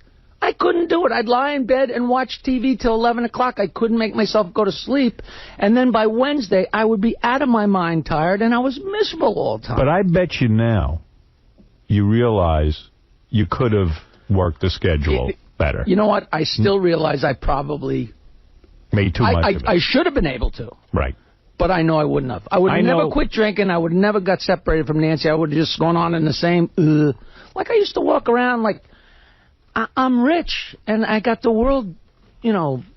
By the balls. You can say it. Yeah. And I got the world by the balls, but I was unhappy because I was so tired. Now, that's not your fault. That's not anybody's fault. That's my stupidity. But so do you think did that lead to your decision, just being exhausted and saying, you know what, it ain't worth it anymore? And being, you know, the whore that I am, instead of just saying, I got to get out of here, I'm tired, I said, I'm leaving unless I can get this. Right. You know, so that's how you were able to negotiate, because you said, I don't care anyway. Right. That's the only way to negotiate, is if you don't care if you get the gig. Right. So you made an unreasonable demand, so you I still don't. I stand by the fact I don't think it was unreasonable. So now you're poor, unknown, and well-rested. I got lots of sleep. You got a lot of sleep. You want me to build a house? I got the energy. So did you start dating right away? Because the separation happened quickly, and a lot of us were saying, "Oh, that's we were like, I can't believe Nancy's leaving him now that he doesn't have a job." But you're saying that was going on for a long time. You don't run out and say you think that like it's all of a sudden like a gun going off and you can't wait to get out there. Like right away you just don't. You know, I always thought you two were in trouble. I used to say it on the air. I thought they were in trouble the day they got married. Yeah, we weren't in trouble. Just every relationship. You know? I think I could have gotten Nancy behind your back. I always felt that way. I thought you did. I came close. I was zero. There were a couple of times. And I was hoping, because if you had done that, I was going to bang Robin. That's right. You can't have her. Jackie. She still wants me. I wrote that down as one of the things to reminisce about. How long did you wait to get laid? Like, did you find girls right away? Oh, that day. That day you got, as soon as, that's it. I had numbers on speed dial. Are you seeing someone now? No. I'm seeing a bunch of people. Right. And you know, it was so He's funny. got to spread it around. It was so funny. How old are you now? You're like 60 years old. 150. You're 160 years old. I'm actually 57. Is it hard for a 57-year-old guy to find chicks? He was 57 when he left here 5 years ago. A million. I thought you didn't talk anymore. Fred, are you mad at Jackie right now? Right now, no, it's good to see him. We actually had lunch one day. Did you? But I didn't want to bring it up because it was also at a time when he wasn't sure if he was going to come in here or not. Right. And I didn't want to say anything, get anybody infuriated, like, you know, and start bad rapping him, because I wanted him to come in. Oh, this is recent, huh? This is recent, maybe in the past month or so. The day we were suspended. You and Jackie got together. And in true Fred form, he said nothing about it. Right. But would have been a good story. You should have called me. No, I didn't want to queer the deal, because like Gary was saying, like, he's not sure, he wants to come in, but blah, so you're blah, not blah, angry with... I know you were very, very angry with Jackie. Which I totally didn't understand. You know. The fact Explain it to Jackie. The fact that you walk out and being very in all fairness, after everybody told you for like a year solid, Jackie, you know, take the deal, don't make waves. No, hold on. This is after 4 times. You know, people have been asking. I'm going to walk out. Fred. I'm coming back. I'm going to walk out. I'm going to come back. Do you control his mic? As a matter of fact, in Vegas, the first time we went to Vegas, I sat in a room with him, and he probably doesn't even remember because he just tunes it out. And he was very drunk, probably. Jackie Land. Right. You were talking. He goes into Jackie Land. He goes into Jackie. He created his own universe. Like you guys listen when Fred's talking. Right. Joke land. See, Fred's not mad at all. He's past it. I'm past the anger, and now I'm just going to... Let me say my 2 cents here. In all fairness... point it out to you that you made a big mistake. In all fairness... And you really screwed us up. No, I didn't. Well, yes, you did. Hold on.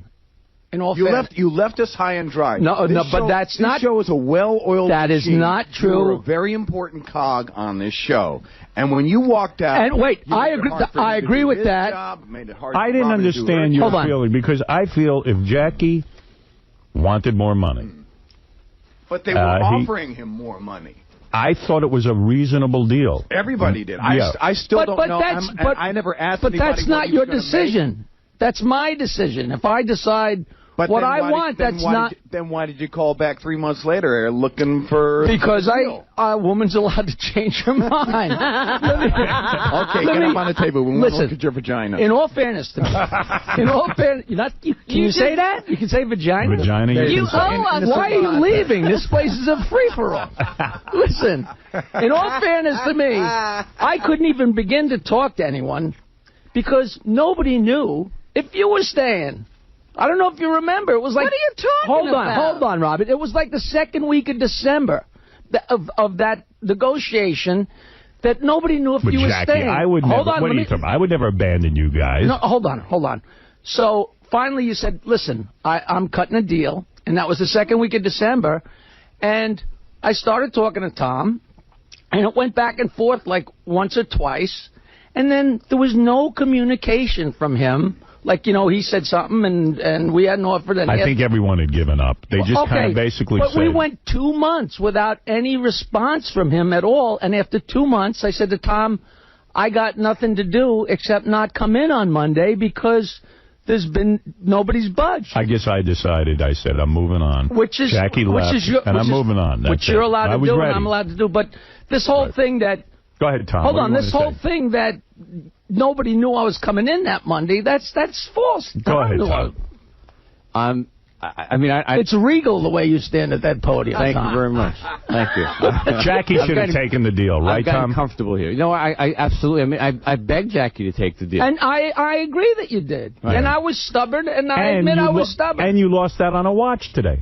Because Tom gave us all the original members' watches. Yeah. You lose. Oh, you would have had one of those. I got to tell you another thing that's true. I have never, ever worn a watch. So Jackie, another reason I made the felt Jackie really missed out on a good deal. I did. I mean, because we had I really had stepped up big time. Made Jackie a firm offer. It was a 5-year firm deal. Jackie had never had a guaranteed contract with the station, with the company for all the years he'd been here.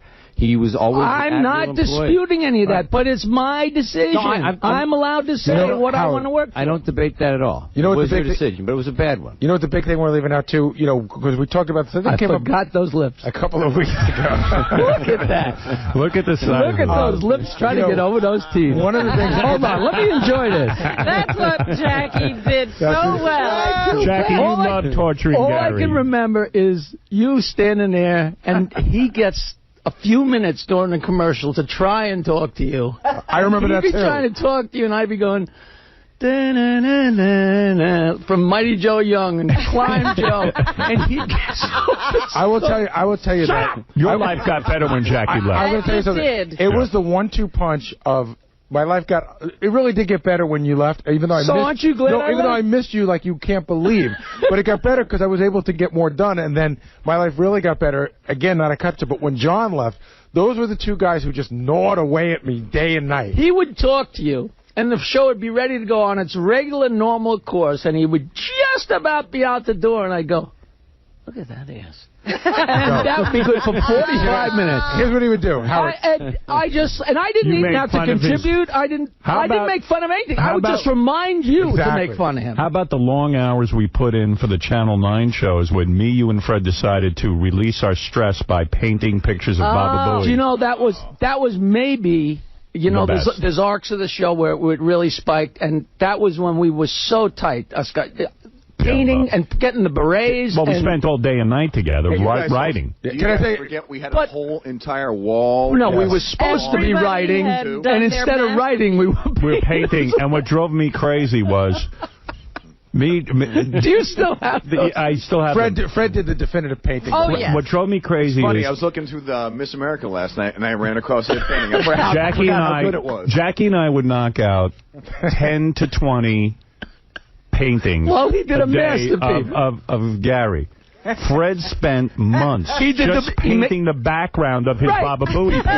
He did the Bowie Lisa. And as soon as we'd all get in our berets, and Tom would come back and go, what are you guys doing in your painting? What are you paying Artie for? Artie, what are you doing? Hi, Artie.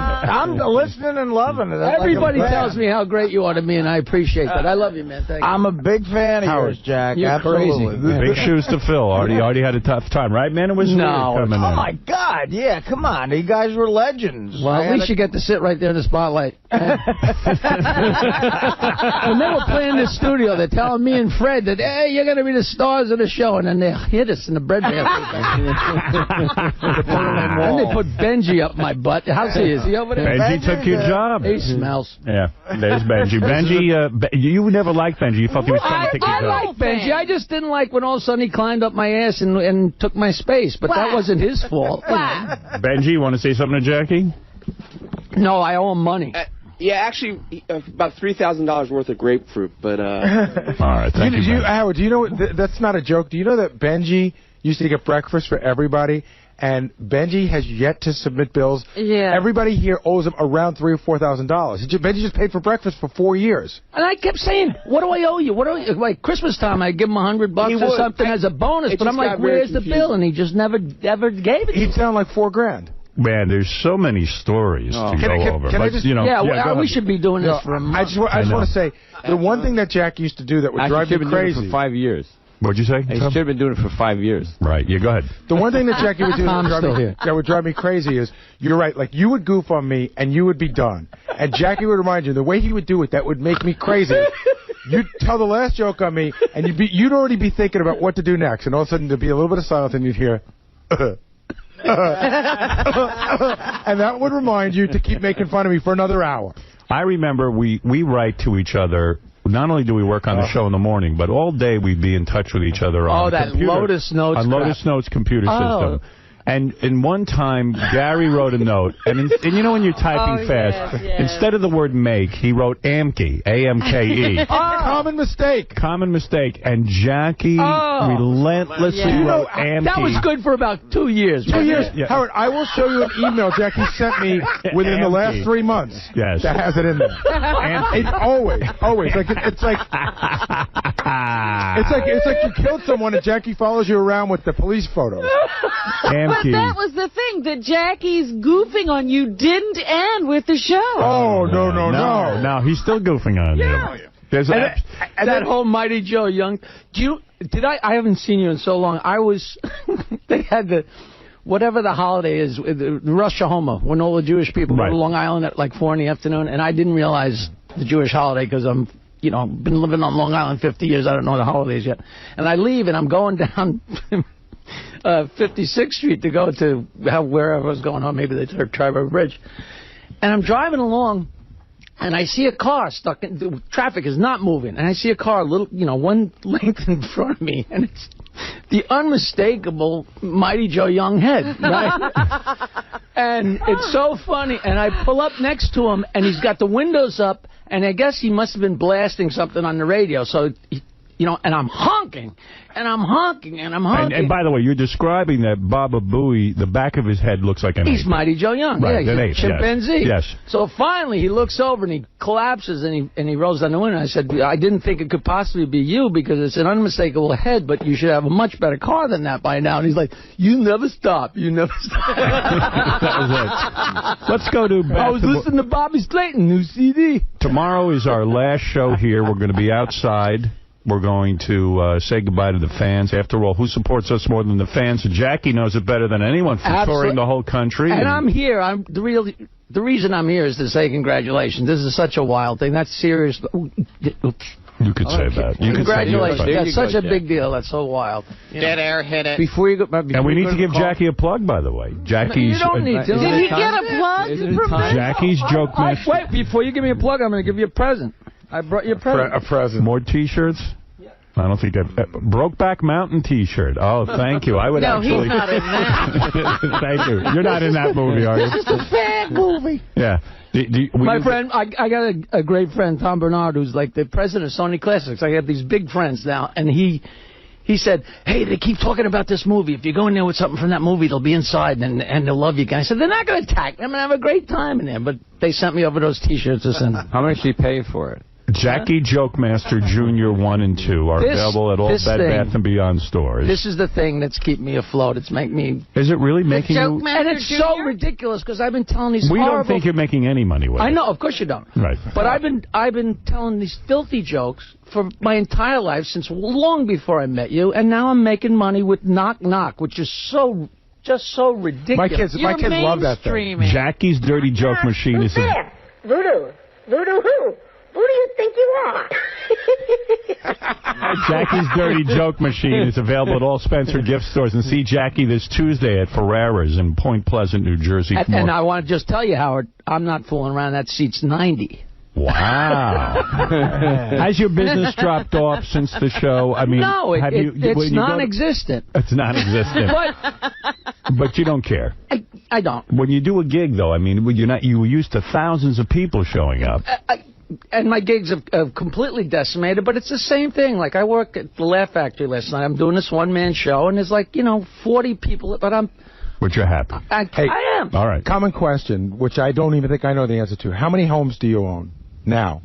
Still the same? The truth? Yeah. I'm down to one. Well, I own my mom's home. One home. That's it for you. So two. So Nancy took all the other houses?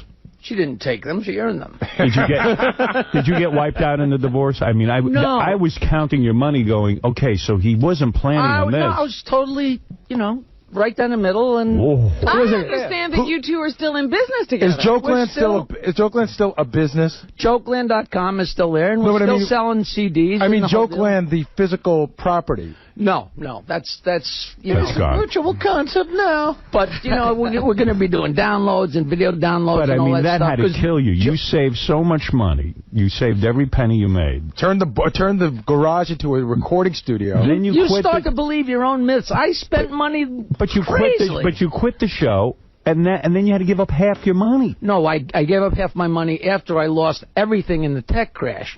so I got cut in half about 3 times. Jackie, so you had to be saying to yourself, I shouldn't have left the show. No, but Really? Howard. Wow. For 5 years I've been believe it or not, I quit drinking 5 years. I haven't had a drink. Hey, you really aren't drinking even now. I haven't had a drink in 5 years. And no wonder you look miserable. I still smoke a little pot. Right. And I'm a happy camper. That's it. Okay. I wish I was 30, but everybody wishes they were 30. Let everyone say hello to you. Dominic Barbara, you're on the air. First of all, Jackie, of course, made up the name Bloated Attorney when I was big and fat. Right. In all fairness, that might have been Fred. Fred? Could be. Who knows? We're like Lennon and McCartney. We didn't know who wrote what. He earned the title. You did, Dominic. Well, not anymore. I'm sitting in you, Jackie. But 2 things I wanted to ask you. One more less wife than me, right? Yeah, he's been divorced Dominic just got divorced again. That's 3 less wives. They come and go like Twinkies, and I want to ask Jackie 2 questions. One, did you pay Rodney Dangerfield's widow with the joke show? I told her I cannot pay a lump sum. I have to do it monthly. I send her monthly. What's your other question, Dominic? Does he remember the flood in his basement? That was some of the favorite moments when Jackie's house got flooded. I was always really nice to Dominic, and I thought he came over and he was so sweet and so understanding, and then called up and made fun of the fact that we had a flood, and it was, and now it's very funny. Yes. But at the time, it was like, what a craphead. Oh. Let's say hi to Beth. Beth, go ahead. You're on the air. Oh, Jackie, I have loved you for 15 years. We went down. We used to go to Club 𝗦𝗵cie to see you. And I would leave my husband and my kids in a heartbeat for you. When I heard you were divorced, I was dialing that phone so fast. Oh. Really? For 2 seconds, I thought that was your Beth, and I thought you were saying she loved me. She's dumping me for you. No. Are you getting laid a lot? Seriously? Yeah. You are? Yeah, but I still want to go on that date that you promised me. You said you're going to fix me up with Beth's friend, and we're going to go have fun. Is that true? Didn't you tell me that she had a beautiful friend 5 years ago? I don't even know what you're talking about. Oh, okay. Or maybe I do. I don't know. I'm trying to think who it is. Find me a friend. Well, after a show at Club 𝗦𝗵cie, my friends and I waited, and Jackie took pictures with us. Oh, wow. Well, wait, you took the picture. But what else did he have to do? Yeah. Well, wait, he took a picture, and when they took the picture, the 3 of us were in the picture with him, and he bit my chest, and I freaked out and was screaming the whole way home, and no one knew why until we got the pictures developed. Yeah, I think Jackie was responsible for more sexual harassment than any person on the planet, quite frankly. I don't know whether you're bragging or complaining, but thank you very much for coming to the show. I loved it. Thank you. I love you very much. At least you didn't get a finger up anywhere. I have. Can I tell you? Oh, I forgot that one. Thank you, honey. All right, I appreciate it. There was another great moment. A classic moment. Where Jackie just couldn't behave himself. Tom had to set up this whole sexual harassment talk. And we all had to go into the conference room. And Tom said, he specifically pulled me to the side. He said, please talk to Jackie and Fred. Very serious. I'm in charge of the place. The sales guys, don't make a mockery of this. Yeah, right. And there's 40 people sitting around a conference room with a TV. And when Tom walks into the TV, is a giant penis. A picture of giant penis. That was a show. If there was a camera, Fred, do you remember that? At the sexual harassment, yes, at the sexual harassment meeting, there was a giant penis there. And Tom was just so angry. There had just been a suit in the company. You know, something happened. So now we're all getting the messages. You got to show the tape. It's got to be serious. So all the men and women from the company are sitting there waiting for the... And he hangs a penis up. Let's go to some favorite Jackie moments as we are coming in. It's great. In fact, is it true you sponsored Jackie's appearance? Yes. It is sponsored by Havoc. How did this happen? What's that mean? I'll tell you exactly how it happened. Means we needed to get a plug in. I'll tell you, here's what happened. Yeah. No, nothing personal to Jackie. We were supposed to have Mike Tyson in yesterday. Right. That was what we were working on. So I went to Tom a week ago, and I said, I might need some money to get Mike Tyson in. So they got Mike Tyson's appearance sponsored. Mike Tyson's management is less than together, let's say. So they at the last second, they decided not to come in. So we'd already sold the sponsorship, so we just... So now Jackie is sponsored. No, exactly. What happened? Last week you were supposed to do the last Mike Walker game. Havoc was supposed to be the sponsor of that. We didn't do it, so we had to find a way to make it up. So thank you, Jack. All right, so here it is. Finally got something out of you. Havoc, the gritty and sexually provocative film starring Anne Hathaway, available now on DVD. Wait, at least tell me the name of the movie. So I just did. What is it? Havoc. Do I get a copy of the movie, Tom? I'll make sure you get a copy. Howard, that's the one we showed you the naked pictures of Anne Hathaway. That's a chick very from good. Princess Diaries. Because we're running out of time, I just want to say a couple of things. First of all, a couple of favorite Jackie moments that we wanted to play. This is Jackie apologizing to his wife. How did I know? How did I know we're going to... I even want to hear this. Jackie, of course, being a married man, we went away to... Pennsylvania, I think. Philadelphia. And Jessica Hahn was there. And I guess we had all gotten into a bathtub with Jessica Hahn. You remember that night. That's right. And we talked about it on the air. Nancy was livid. And she made Jackie come on the air and apologize. You know what? There's so much more to it than that. But that's not true. On the bus ride home, you guys, being goofy, took Jessica's wet nightgown and put it in Jackie's luggage. Yeah. I did that. Hold on, but nobody knows that. Yeah. That had nothing to do with it. Right. Oh, really? So Jackie got home. He found the wet lingerie in there. I laughed. And you already did with it? You did? Because that was it. Jackie... Let me tell a story, because the actual story is funny. The truth of it is that we were leaving the next day to go to Paris, where her sister was getting married. We were going to Venice. We had a European vacation planned. It was a big deal. We were going on. It was like the last day before vacation when we went to Philadelphia for the funeral. Right. And you and me got in a tub with Jessica Hahn, and I left my pants on because I thought there's no foul if I got not just my underwear, I had my pants on. So we got in, me and you and her. Next morning, you made it sound like it was a full-scale orgy. Right. You know, meanwhile, we were in there for about 2 minutes, and it was so stupid and non-sexual, but it was really fun. Right. I was drunk. We were all crazy. So you made it sound like an orgy. So she's out of her mind. When I got home, it's a miracle she didn't kill me. Okay? Then she stormed out of the house and left, and I was like, I didn't know what to do. I thought I had covered myself by leaving my pants on. I thought I was fine. And then I opened up my suitcase and saw the pink. If Nancy had been there when I opened that up, I would be dead. Yeah, that's what we were planning on. What'd you do with it? I went out back and threw it over the fence, but I was He laughing. threw it away over the fence. Yes. So, meanwhile, I called my therapist and said, what am I going to do? She doesn't want to go to Europe. And the therapist said, do whatever you can to get her on the plane, because once you're on the plane, it'll be forgotten. Didn't even know there was a therapist involved. So she never said to me, doing it. I came in and I figured this was the only thing I could do and said to you, give me the mic. So that was my own...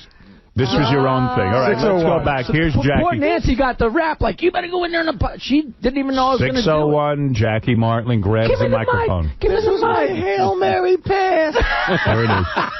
I just want to apologize to my wife, Nancy, for the Jessica Hahn bathtub incident.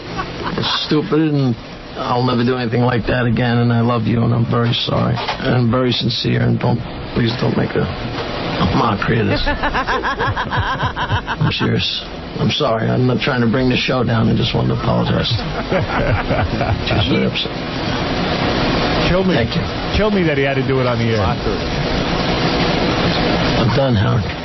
But you know what was Meanwhile, really funny? The first part, wait a minute, but the first part of that is cut off because you started to start the show the way you normally would, and he cut you off and took over the show.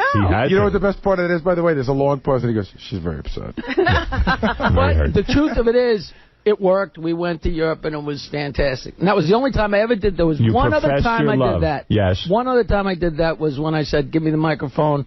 And I said, my jetty floated away. And you guys made fun of me, right? And they found it in 5 minutes. He lives on the beach. He had a dumb piece of wood that drove me crazy. It was a piece of scramble. Dominic and I conspired. We were going to steal it. We had a boat, and we were going to go out there with an anchor and a whole thing and steal his jetty and take it away. When I heard about that, I was so mad, but now it would have been so great. Would have been the best. It would have been classic. But Jackie loved to drink so much that Jackie would throw parties. Jackie figured out a way to have a party every year, just drinking and painting that stupid thing. Yeah, there was a million Jackie stories. Steve, go ahead. You've got the last word. Hey, fellas, this is like Ringo, Paul, and John getting back together. I'm telling you, listen to you guys for 20 years and just hearing you together again, it's like the family is together once and for all. Well, it's appropriate on this second-to-last show to have Jackie here, and I'm glad he agreed to come in. And thank you for having me, man. All the different songs that we remember you by, this. Oh, and... oh, this is classic. Trying to get him to do this. Live. Jackie's musical career. With the long intro. Yeah. You thought he was Arlo Guthrie. You think something important's coming up. Something important is coming up, Quivers. When? Bunch of years ago, I lost count a lot of things, but I think it was about 5 years ago. I was living in a house in Michigan. I was sitting alone one time in my living room or dining room. It was all the same, and I decided I was going to be a songwriter. Well, at the time, I hadn't written any songs. I can hear the radios clicking off. If you haven't written any songs. How about this? This is when Jackie has said that this is what caused a major rift between him and Robin. When Jackie came on the air and started reading from your book. Let me just say, of everything that happened in 15 years, the two biggest highlights in my mind were, one, the song I sang to her, that Frank Sinatra song that time. After Frank Sinatra died, I got inspired and wrote an entire song about, I don't know what you're allowed to say about anal sex, about Rob, and sang the whole thing, and you cut me off halfway, and I stood up and finished the song anyway. It's the funniest thing I ever did on the show. And then reading from that book, I still have people coming up to me, ooh, the legs that went on and on. Here's Jackie reading from Robin's book one last time. All right, Jackie, which selection will you be doing? I'll be reading a selection, Howard, from Chapter 6, titled The Two Jameses. All right. And this is about Robin, who says that she almost never had a date, but then explains the date that she did happen to take. Okay, let's hear it. A totally uncharacteristic moment of weakness during my last year of high school. I'd agreed to let my father fix me up with a date for the senior dance.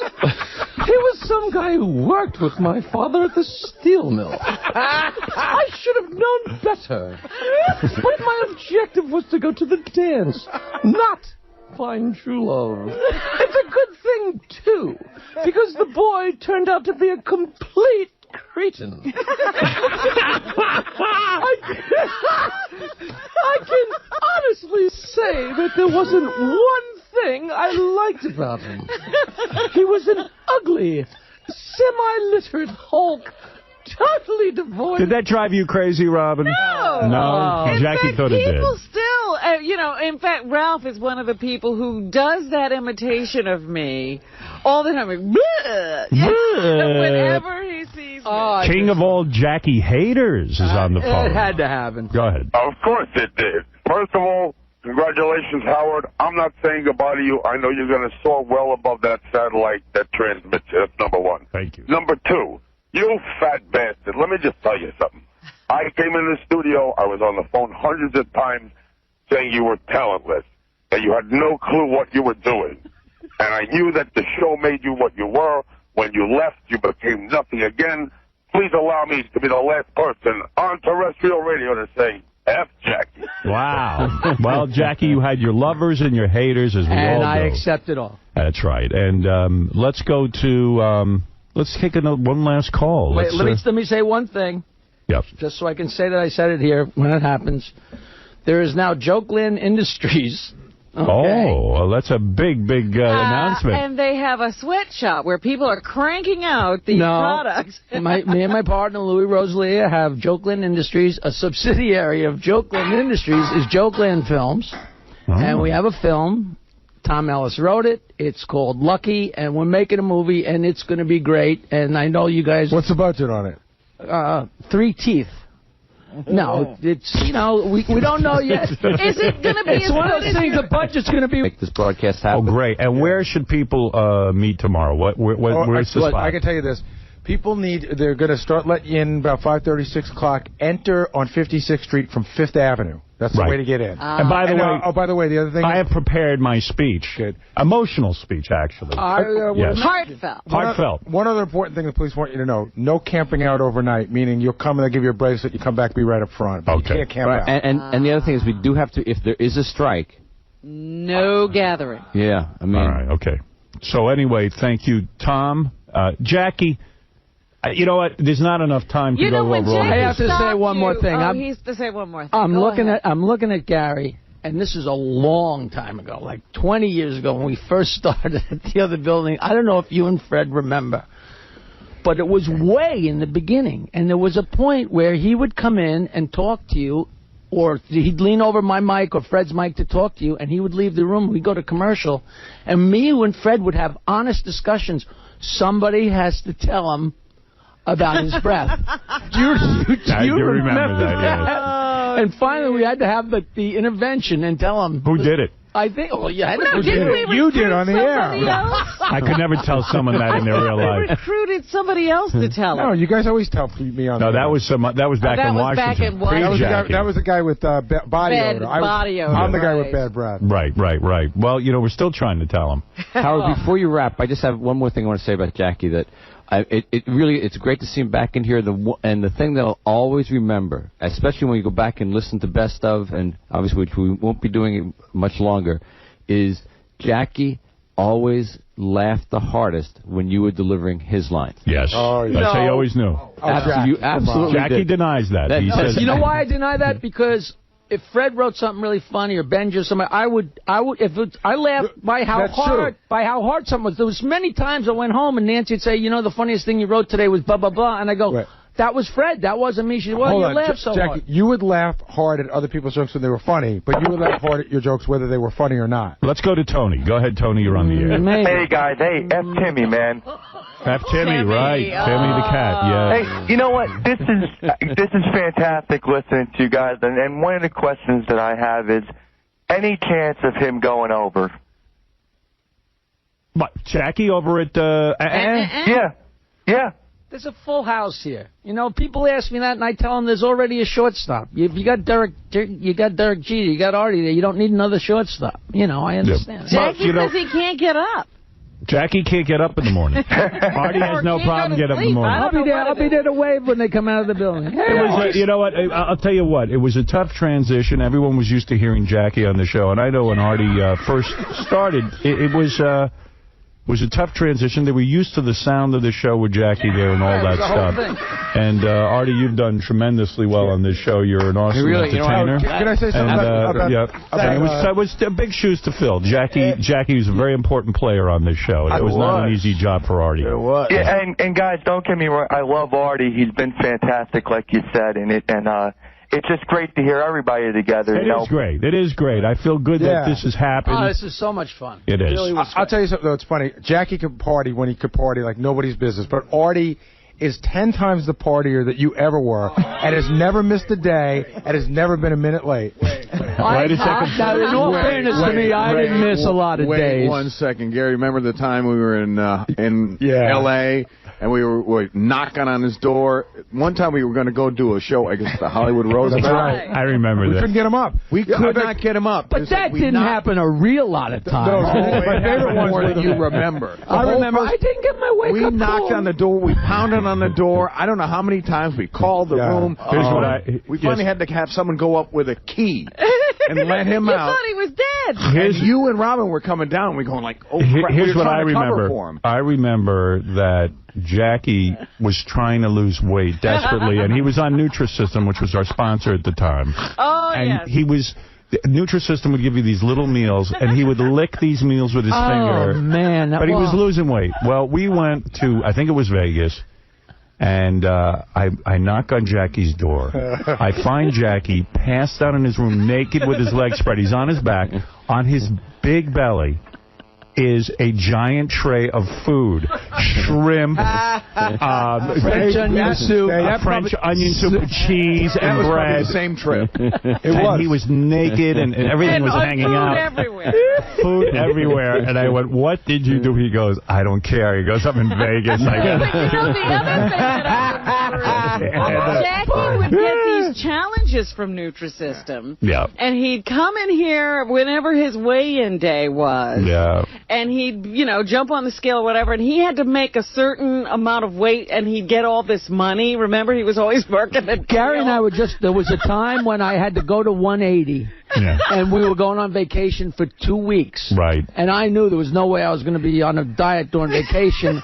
And the morning of the weigh-in, honest to God, I was on my side on my kitchen floor, and I swear to you, I gave myself 2 enemas. Yes. Put on a silk shirt and silk pants, and came in, and that needle, ask Gary, that needle was on 180 exactly, and I got my 10 grand, and we went and went. We had some great times together, brother. I love it. I love it. And you're a true pal. And well, we get to go out to dinner still. We will go out to dinner. Howard, can I just say something real quick, too? Because I grew up listening to the show as a teenager, and me and all my buddies went to go see Jackie about 10 times at Rascals in West Orange, New Jersey. Oh, that's very nice. And we... He didn't say he liked it. No, I'm going to say we laughed our asses off every time. Every time he killed, he brought my cousin up on stage once, this girl, to do a Stump the Joke Man, and he abused her, and we all laughed like crazy.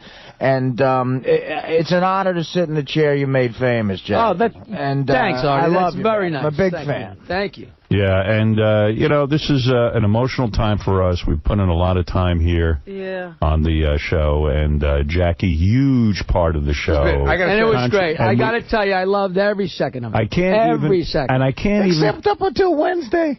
I can't even tell you how many contributions he made. There's too many. I know. We could go on and on and on That's with right. all of the Jackie stories. Fortunately, Jackie has a list of every contribution. Yeah. Yes, I have it right here. By the way, when you left, you forgot your briefcase with all your jokes. We still have it. Give it to Jackie. You're kidding. No, we've been holding it for 5 years. That's right. It was under the desk here, Jackie. Artie's been holding on to it. I didn't know what that thing was. Isn't it locked clothes or something? No. It was never locked. I'll sell it on eBay.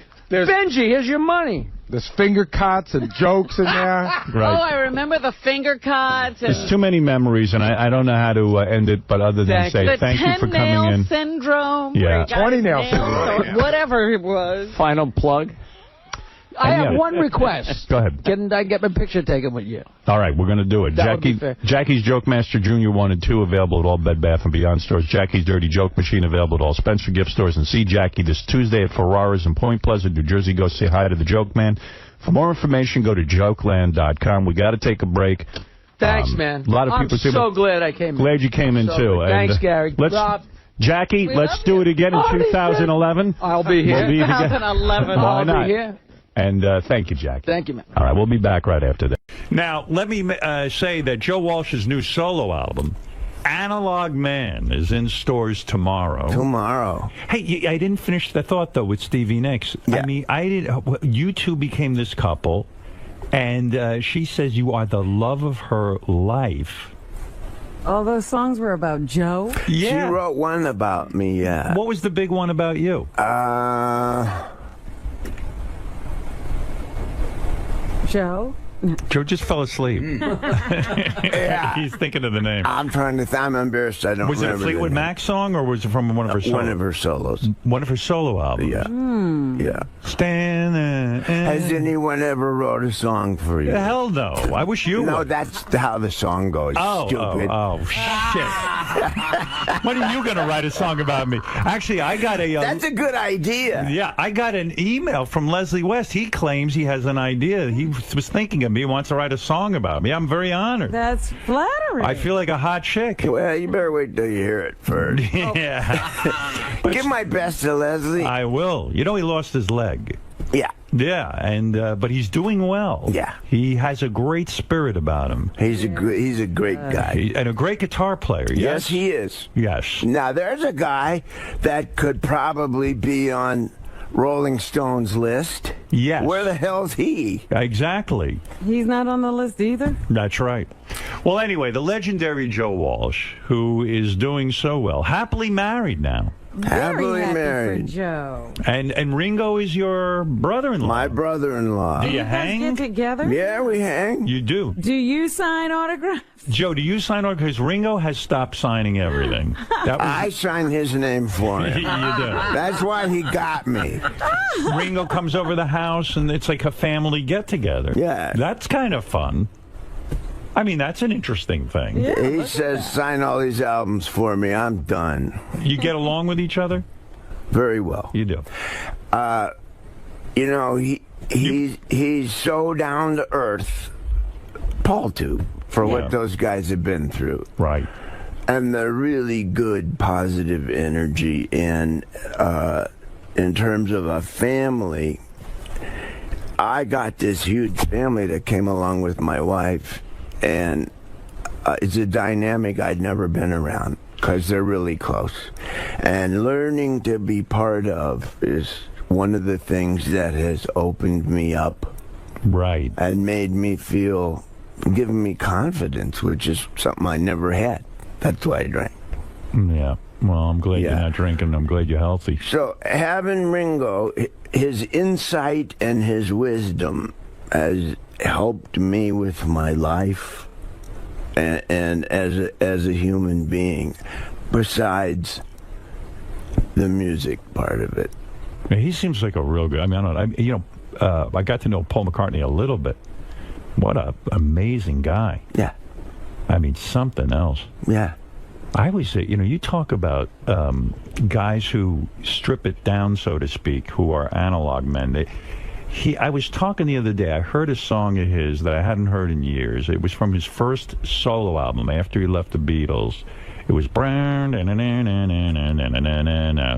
Up. But what's the name of that song? Ooh You. Ooh You. And I love this song, Ooh You, but it's so fucking stripped down. And in fact, he's in his studio doing it, and he says, turn it up. He's talking to the engineer. It became part of the song. Yeah. That's the shit I like. That's analog. That's analog. That's what we're talking about. Yeah. You and Ringo, you and Ringo ever swap sisters? Would that ever happen? Like you do him? Howard, I'm not going to stoop to that mentality. Let's go get our asses waxed. Right. Listen, this. Oh, and by the way, the single is "Lucky That Way." I'll play a little. Is that right? I want to hear. Yeah. Let me see. "Lucky That Way" sounds like your life now. Joe Walsh. The new solo album, Analog Men. And that's in stores tomorrow.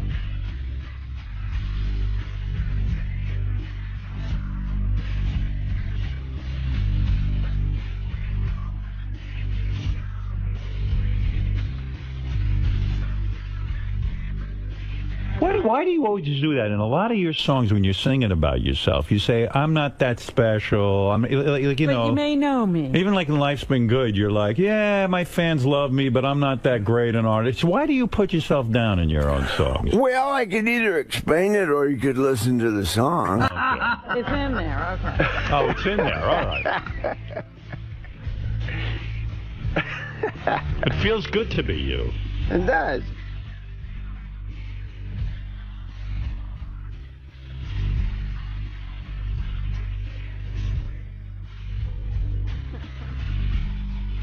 Listen to the chorus. I am. Yeah, here comes the chorus. When you wrote you had a Maserati, did you really have the Maserati? It would be logical. But do you really have the palm trees in the swimming pool now? Yeah. You do? Yeah. Here we go.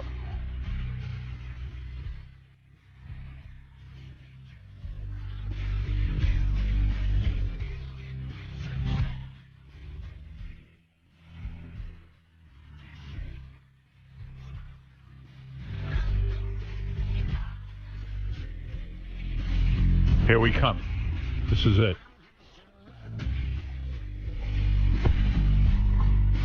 There you go. I'm just lucky that way. Yeah. What is it, Gary? How dare you interrupt my... What? He's handing me a piece of paper. I'll tell you what it is. Oh, here. Oh. That's a song that Stevie wrote for Joe. God, she must have loved you. What was the song? The song is called Has Anyone Ever Written Anything For You, as Joe said. And I thought he was talking to me. Listen to this lyric. You know I'd rather be alone than be without you, don't you know? She'd rather be alone than be without you. What the fuck did you do to this girl? You must He's just lucky that way. You must have banged her silly. Were you in love with her? As a sister. Really?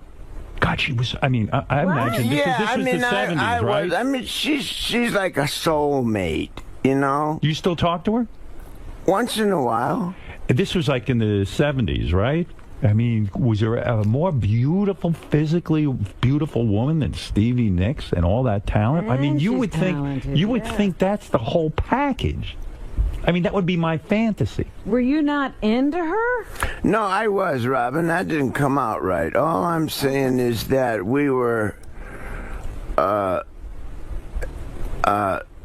seeking refuge, kind of, in each other's presence. Because you both were into drugs at that point? Kind of, yeah, there was that part of it, but we were on the road, we had careers, we were both lonely. Why did you never marry her? Did the thought cross your mind at one point? No. And you never thought that way even in terms of like a powerful couple? Like, oh my God, there's two incredibly powerful people in rock and roll. Or maybe that would have been too much.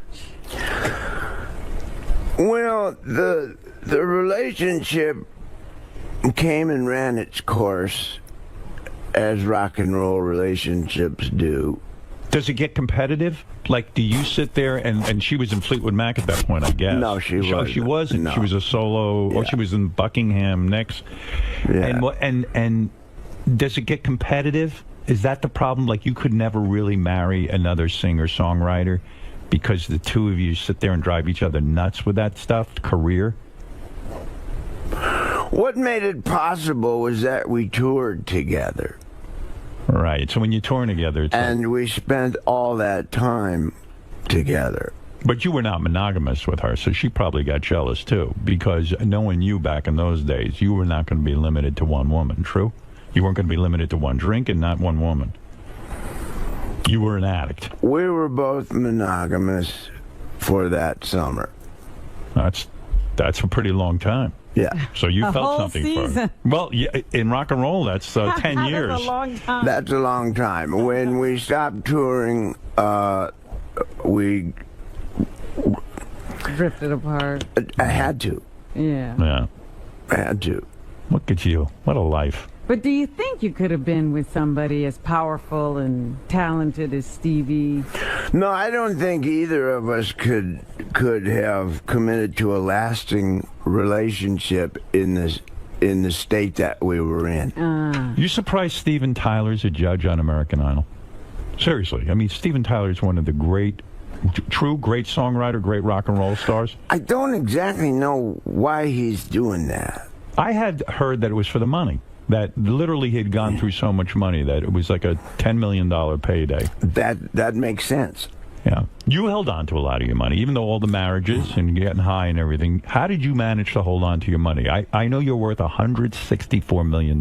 You know that? I do. Who'd you hear that from? Your accountant told me. He's still got $164 million on his own. No one told me, but I read it on the internet that you were worth around $164 million. And that makes sense to me, between the Eagles and all the music, and royalties and touring. But you could have lost it all, right? I did.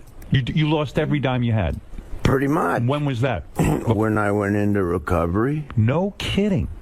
And then, in 1994, the Eagles decided to go back to work. Mm-hmm. And so I had a clean start. And they came to you and said, Joe, we're putting you in the band, but you got to get clean, right? We can't do it without you. And we can't do it unless you're sober. Don and Glenn said that to me. They saved your life. It was an intervention. And they were real brothers when they did that.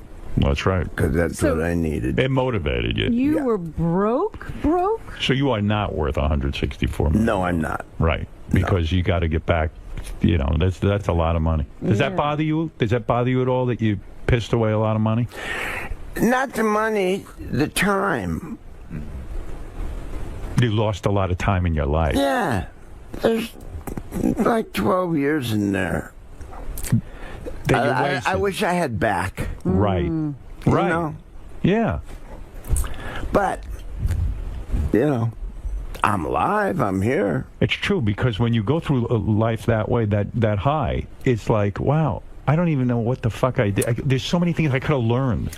Based on all accounts, I had a great time. But you don't remember. I probably remember more.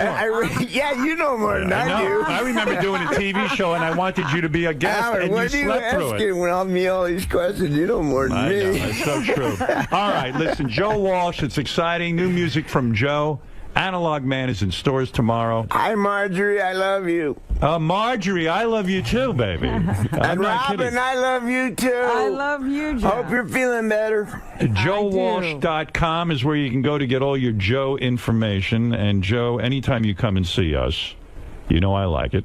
Next time, come back with a full album only about me. America's Sweetheart. I'm going to call Leslie. Call Leslie. I think we could write a good song about you. I think it's time you two teamed up and wrote a song about that. me. Would be good. I don't need you to make amends or anything like that with me. I'm fine with you. Well, after we write the song, we may need to. Yeah. The great and legendary Joe Walsh. Thanks, Joe. Joe. That was so cool. Yeah. What elements would a song about Howard Stern have to contain? If you were gonna get together with Leslie and write a song, what does a Howard Stern themed song sound like? Funky. Yeah. Kind of funky, kind of Ramones. Little funk, a little punk. Yeah, yeah, funky punk or punky funk. Something like that. Words.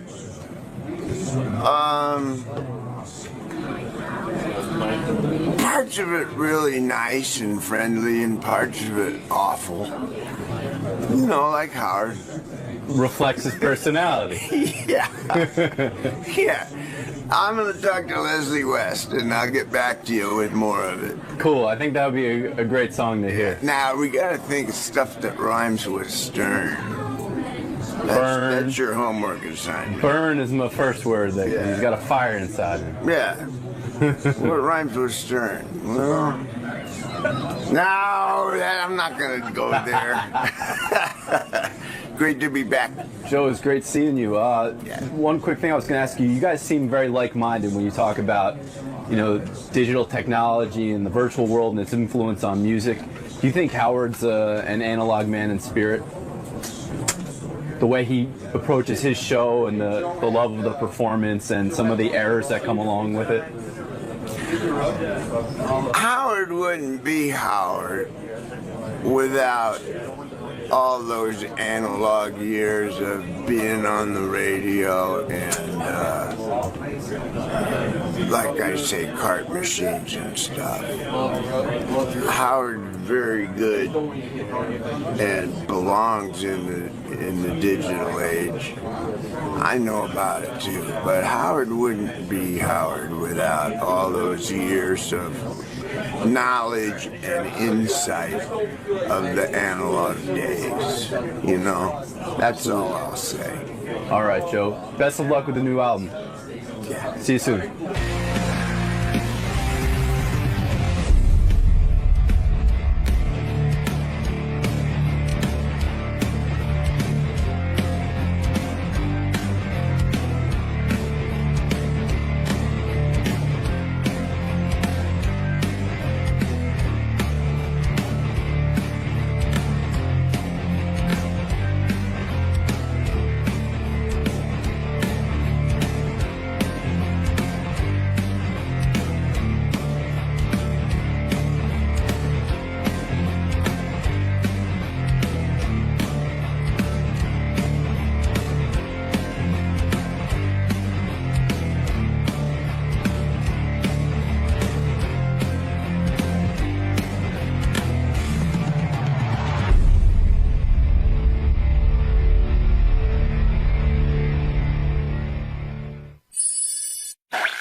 Friend and show is Old Friends Week at the Stern Show. Today's Joan Rivers. Okay. Okay? She's got a new book out, you know. Yes, I know. I read about it in the newspaper yesterday. You know what it's called? It's very similar to what I think you would title the book.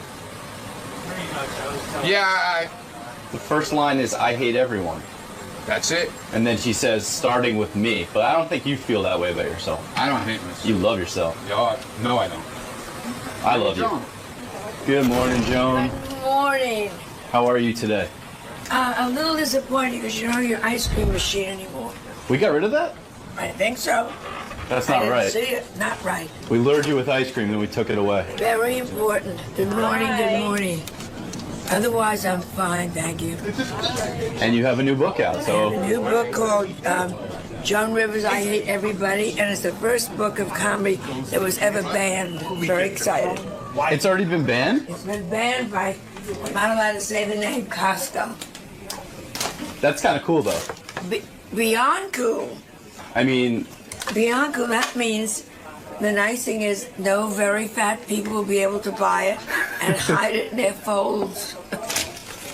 But everywhere else you can pick it up. Everywhere else you can pick it up. Just not if you want to buy bulk No, food you can't items. buy it in bulk, can't buy a pallet. You can go to BJ's and buy it. Well, So welcome. that's what's going on. I'm thrilled to be here. Good to see you again, Joan. It's good to be going on the air like a real big person. And how is Howard now that he's rich? I think he's doing well. I think he's enjoying this Who run is he on AGT. with? He's on with It's Howie Howie. Mandel. and Sharon. Yes. Okay, good. I think he's enjoying this run, though. He should. He should have done this a long time ago. You've said it since the beginning. From the beginning. He's terrific. All right, I'll let you get to Howard. Thank you. Thank you. Thank you. Hey, there's one other interesting thing, Howard. You know, it's funny. Tim had dinner with David Brenner last night. Yeah. And, you know, David Brenner's like trying to figure out, you know, how to reinvent himself and everything. But the question is like, Joan has sort of managed to remain iconic. And I know it's because she's funny. But there's a lot. Maybe it's because Joan just never stops. Maybe that's why. But she certainly put herself in a place. Well, she's also, like, she's willing to say shit that, like, David Brenner won't. I guess, yeah, I guess that's what like it is. She's outrageous. Look, I gotta tell you, I just filled her in on Robin in very broad strokes because she didn't know anything.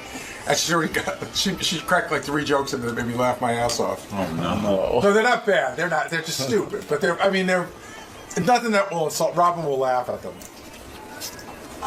And I would tell them to you, but I want you to laugh at them. Okay. Hey, Joan Rivers is here. Joan Rivers just came out with yet another new book, I Hate Everyone, Starting With Me. It's in stores today. A living legend. Now, is she calling herself a living legend now? I'm calling her a living legend. She's an icon, don't you think? I didn't know if that was in the copy or if you said that yourself. No, I'm calling her a living legend. I'm calling Joan a living legend. I certainly think so. What? Thank you. You refuse to do the show without Robin? I don't do the show unless Robin is sitting there. Robin's gotten so lazy with this show that she does it from home now. That bitch has lost so much weight. That's right. You can't find me anymore. I love you on the thing with Howie Mandel and Sharon. America's Got Talent. Ah, well, you know the name. I don't have to learn it. Yeah, why do you need to learn that? And why do you need to be bothered? I enjoy doing it, I believe it or You not. look like you enjoy doing I'm it. having a lot of fun with it. Yeah, yeah. And I said, what is left to do in my career except shock everyone with doing a family show? Yeah. I mean, really, when you think about it, who would have expected that one? But you're so cute and so... I go back to NBC when they had you in that closet. Yeah. Remember that? Right. Yeah, So long way. You should have done this a long time ago. You know, it's funny. Gary was just in here. We were talking about you behind your back. And I said, and he said, we have had so many comics on our show over the years, and we were just naming all the people who kind of have disappeared in terms of their careers. And Gary goes, don't you think it's amazing that Joan Rivers, I mean, really think about it. Like, she's still relevant and funny and like really has a real career as opposed to like a Mercy booking somewhere. Yeah, thank God. Yeah, and it is amazing. So he said, what do you think the secret is? And I said, I think the secret is she's funny. She's actually talented. I keep looking over. Yeah, I know, but I can't imagine. Oh, you keep looking over for Robin. For Robin, right. His stupid voice. Well, I keep looking for her. I want them to tape a picture of her over there. What are you people talking about? What are you talking about? But no, it's hard work. No, yes, because funny. Aren't there days where you go, I don't want to keep up with pop culture? No. Honestly. I don't want to keep up. I don't want, if one more person says, I love John Carson, who gives a shit? Nobody remembers John. The man is disintegrated even in his coffin. Right. There's nothing left there except 3 bones. Although I did watch a special on Johnny Carson, and you were a part of it. And you were very complimentary to him. And they cut out the one part, the truth. It's where I called him, and he hung up on me. And they have all these people saying, look who's saying it. The producer who hates me, who I hate. They cut that out. And they have the people saying she never called him. Oh. And I called the producer. Then they wanted me to do PR for it. And I called them up. I said, you have just perpetrated a lie. Right. Well, Johnny's wife, I said, the third wife with the implants. Right. Yeah, she was walking the beach looking for him in Malibu. I know how she met him. Johnny's wife has a say on the special? Yes, she decided. Alex decided. Is it true that... Number 22. Is it true that your birthday is coming up? Yeah. Can I say... 79. How about I that didn't know one? if you gave that out, but... That's amazing. Can you believe you're 79? No. I'm in perfect health. That's the joke. And everyone around me is dropping dead. Because I can't even believe it's 79. Like, when you wake up in the morning that you even care I don't even think about your career. I really can't believe it. But I love what I do. Yeah, I know, but like... Howard, they just banned my book. How fabulous is that? Yeah, that was weird. Fabulous that some asshole... Who is banning But your where book? was it banned, by the way? I'm not Walmart? allowed to say the name, so you have to give me a hint. Okay, Walmart? No. No? Costco? Okay. They banned your book because, well, the back... People that sell pink meat. It's funny. It says here, on the back of your book, there are quotes. Wilt Chamberlain said about your book, if I was alive, even I wouldn't fuck her. Yeah, that's what I wrote quotes that I thought were appropriate for the book. Dr. Kevorkian said of your new book, this author should be euthanized. That's right. Maria Antoinette was the one they didn't like. It says, let her eat shit. Yeah, I thought that was a testimonial to their produce department. So they were afraid that if someone picked up the book jacket, they would see the word shit, and then that would corrupt them? That would. Meanwhile, they sell people. ammo to children. Right. I don't know. Who was ever hurt by that? Yeah. But, it's so stupid. But I got so excited because I'm from the generation where they used to ban books in Boston. Right.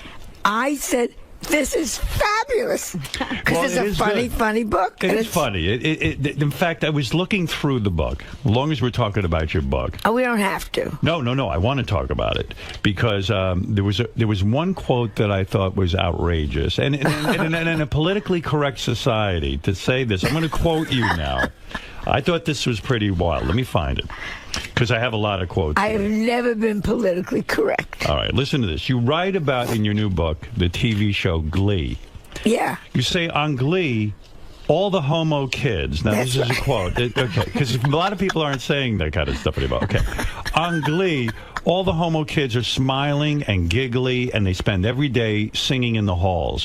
When I went to high school, the homos spent most of their days hiding in their lockers crying. That's right. You feel a show like Glee should be about kids hiding in their lockers, right? Everybody's happy. The fat girl is singing. Yeah, right. It's true. In high school, where is the reality in that? The fat girl had to hide. 𝗦𝗵cie𝘄, whose nose continues around the corner. You're like, what planet is this? Yeah, this is not the high school I went to. Well, maybe the feeling is if they present an imaginary high school where everyone has fun, that all the high schools around the country, all the kids will think gay people are fun. Yeah, let's include the crippled kid on the team. I was on the baseball team. I played so far out, by the time I came in from the outfield, we had to go back again. Do you think it built your character, Joan, that you were ostracized as a teenager and that you were locked in your locker many times and things like that? Like, in other words, it built character. It can't all be good. I think it's great sometimes. Mm-hmm. And I'm being serious now. Go ahead. That you get a couple of knocks. I think the stupidest thing is all these little crappy kids who can't play, they all get like a certificate. A trophy. You were good, you get a trophy. No. You were bad. Oh, you know what I hate the most? What? When people say to the child, the divorce had nothing to do with you. Meanwhile, your big head stretched your mother's vagina. and she's flapping in the wind. It's so big that the husband didn't want to bang her. That's anymore. it. The husband and 4 people were in there. You make a good point. Now, on Octomom, you wrote that her uterus is like a sausage maker. Yes. You're right. It's true. Right. I spoke to her the other day. Wait, I'm gonna give you a couple of quotes. Did you talk to her? I you did. can't talk to her. We did speak to her. Totally crazy. You can't. She's totally wild. She just doesn't shut up. And why won't nobody's addressing that these children are trapped in a house with her? Well, thank God she's not Kate Gosselin. Now, what about this? Can you be sued in your book for writing about Oprah in this manner? Do you know? Did you check this with lawyers? I checked this with lawyers, and it's a humor book. I see. Because it says here... That's how you get away with it. It's a humor book. You say Oprah is Stedman's beard. That's what I think. Yeah, you say... yeah, sure, Oprah denies it, but even Abraham Lincoln didn't have this big a beard. I know Oprah's opened schools and raised money and given away big, Buicks and things like that, but so what? She can't keep her weight at a reasonable level, because that's important to you, right? I mean, someone has to keep their weight at a reasonable level. One day she weighs 140. 2 days later, she's being fitted for a boat cover. How long did it take you to write this vicious book? Yes, I mean, did this just pour out of you, or did you have to labor over it? You're such an angry woman. It's funny. Are you angry? Are you an angry woman? Oh, I think I'm furious. Yeah, you are. What do you think you're furious about, honestly? About the stupidity of everything. Do you think that's sort of seriously? Does it go back to your mother and father? No, I'm being serious for a second. Yeah. Do you think like your personal anger? Do you think you're so angry that it goes back to like your mom and dad not treating you properly? They were very good parents. Were they? Yeah, I had what they call a very good childhood. They understood you? To a point. What happened? I get a feeling they didn't. My father was a doctor. He worked hard. My mother was a housewife. She did her best. Right. cared about the girls, my sister and I, did they sit there and worry like I worried everything that Melissa did? Right. I doubt it. Is your sister still alive? My sister's still alive. Is she totally jealous of you and your career? Probably. But she married woman? She married, 2 children, both did well. She's a lawyer. Are you angry that she had the marriage that lasted and that she's happier than you? She's not happier than I am. She isn't? Oh, she's miserable? I'm very happy. Is she happy in her marriage? She's happy. Well, he died. Oh, he died. So she is happy. Well, look at the age. Yeah, right. How many guys last that long? These men are dropping like flies. You're not kidding. So when you write a book like this, you sit down, and how long does it take you to write a book? I wrote it it's a humor book. It's just what I think about everybody. Right. And what I think about everything. Children on planes. Right. Terrible, right? Well, what do you do? Where is Casey Anthony when you need her? Right. How are they supposed to get around you? I don't care. When I had Melissa, we went on a plane. I would bring wrapped gifts. Like, she had a Barbie doll, so I'd wrap up a pair of shoes. Every half hour, she got another little present that she had to open and play with. She was my responsibility to keep her quiet. So you kept her quiet by doing that on the plane. That's very fair to the other passengers. That's the only way you should do it. Right. You planned ahead. Or chloroform it. I mean, you got 2 choices. Yeah. Because I went to the movies the other day. I went to see Avengers, which is a scary movie to bring a 5-year-old to.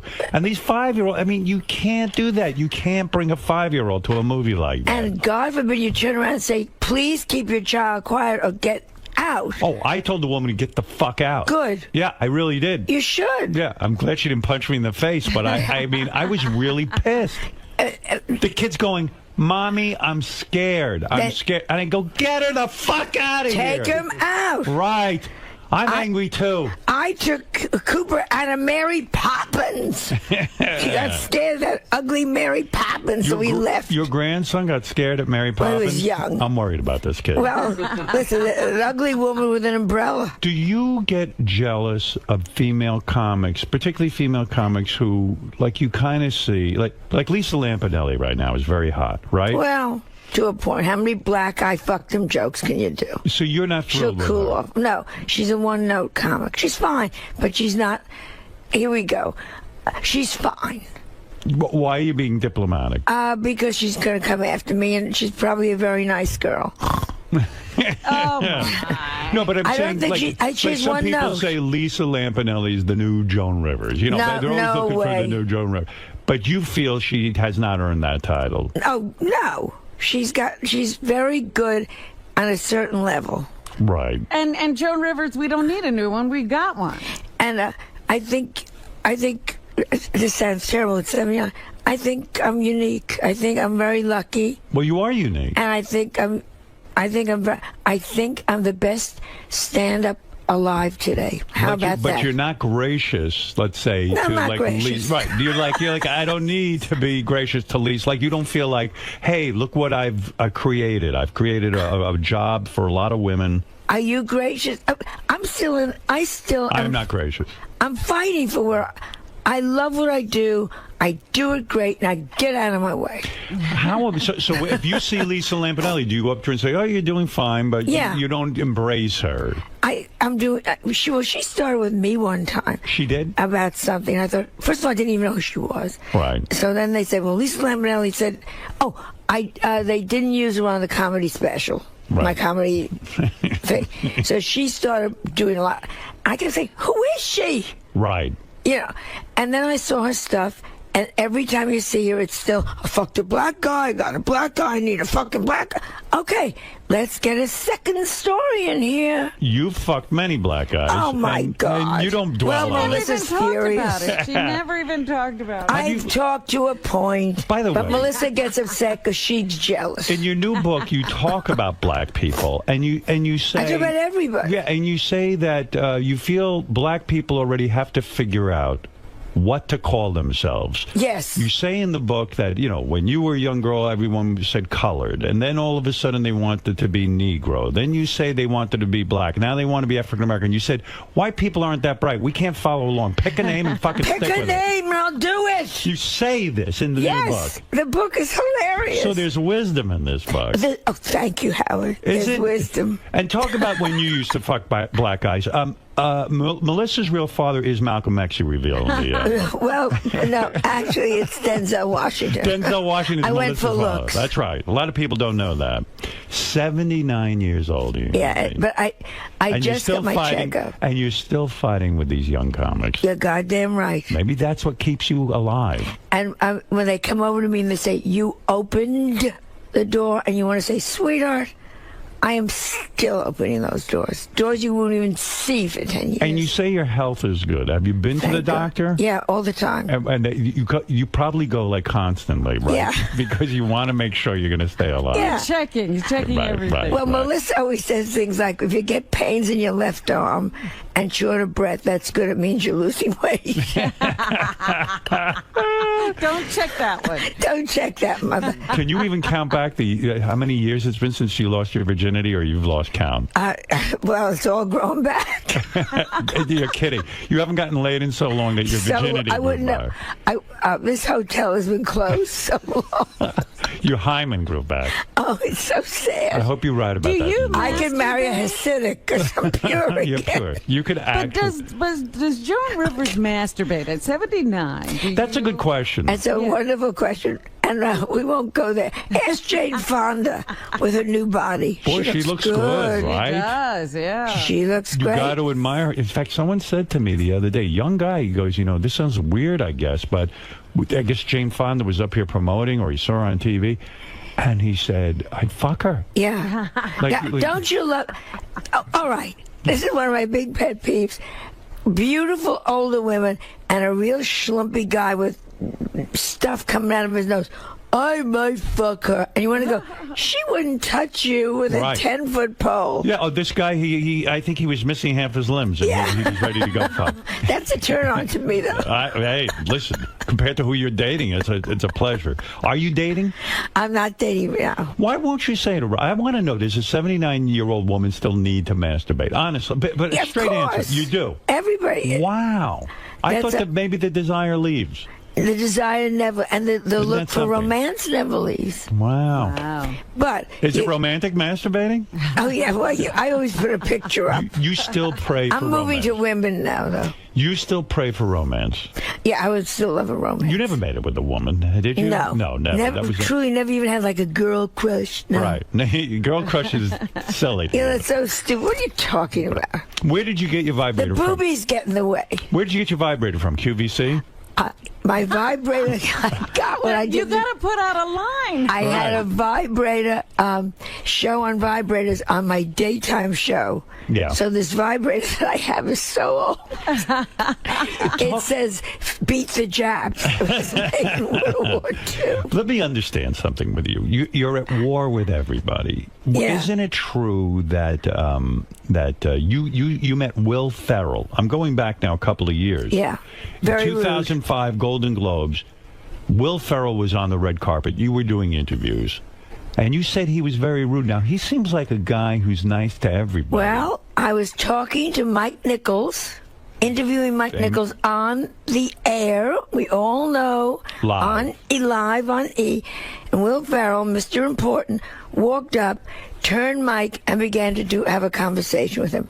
Not on the air with me. Oh, that's Do you understand? But isn't that kind of funny? You son of a bitch. Who do you think you are? You big stupid elf. Do you think that was meant intentionally to be funny? Because that sounds funny to me. That like you're. It wasn't funny. It wasn't. When Robin Williams does something funny, you know it's funny. Right. When Dustin Hoffman, no, this was just an egocentric asshole. But I know you love big moments. You know to recognize a moment. When that guy did, why didn't you confront him on the air? I tried. He wouldn't stop talking to her. It wasn't funny.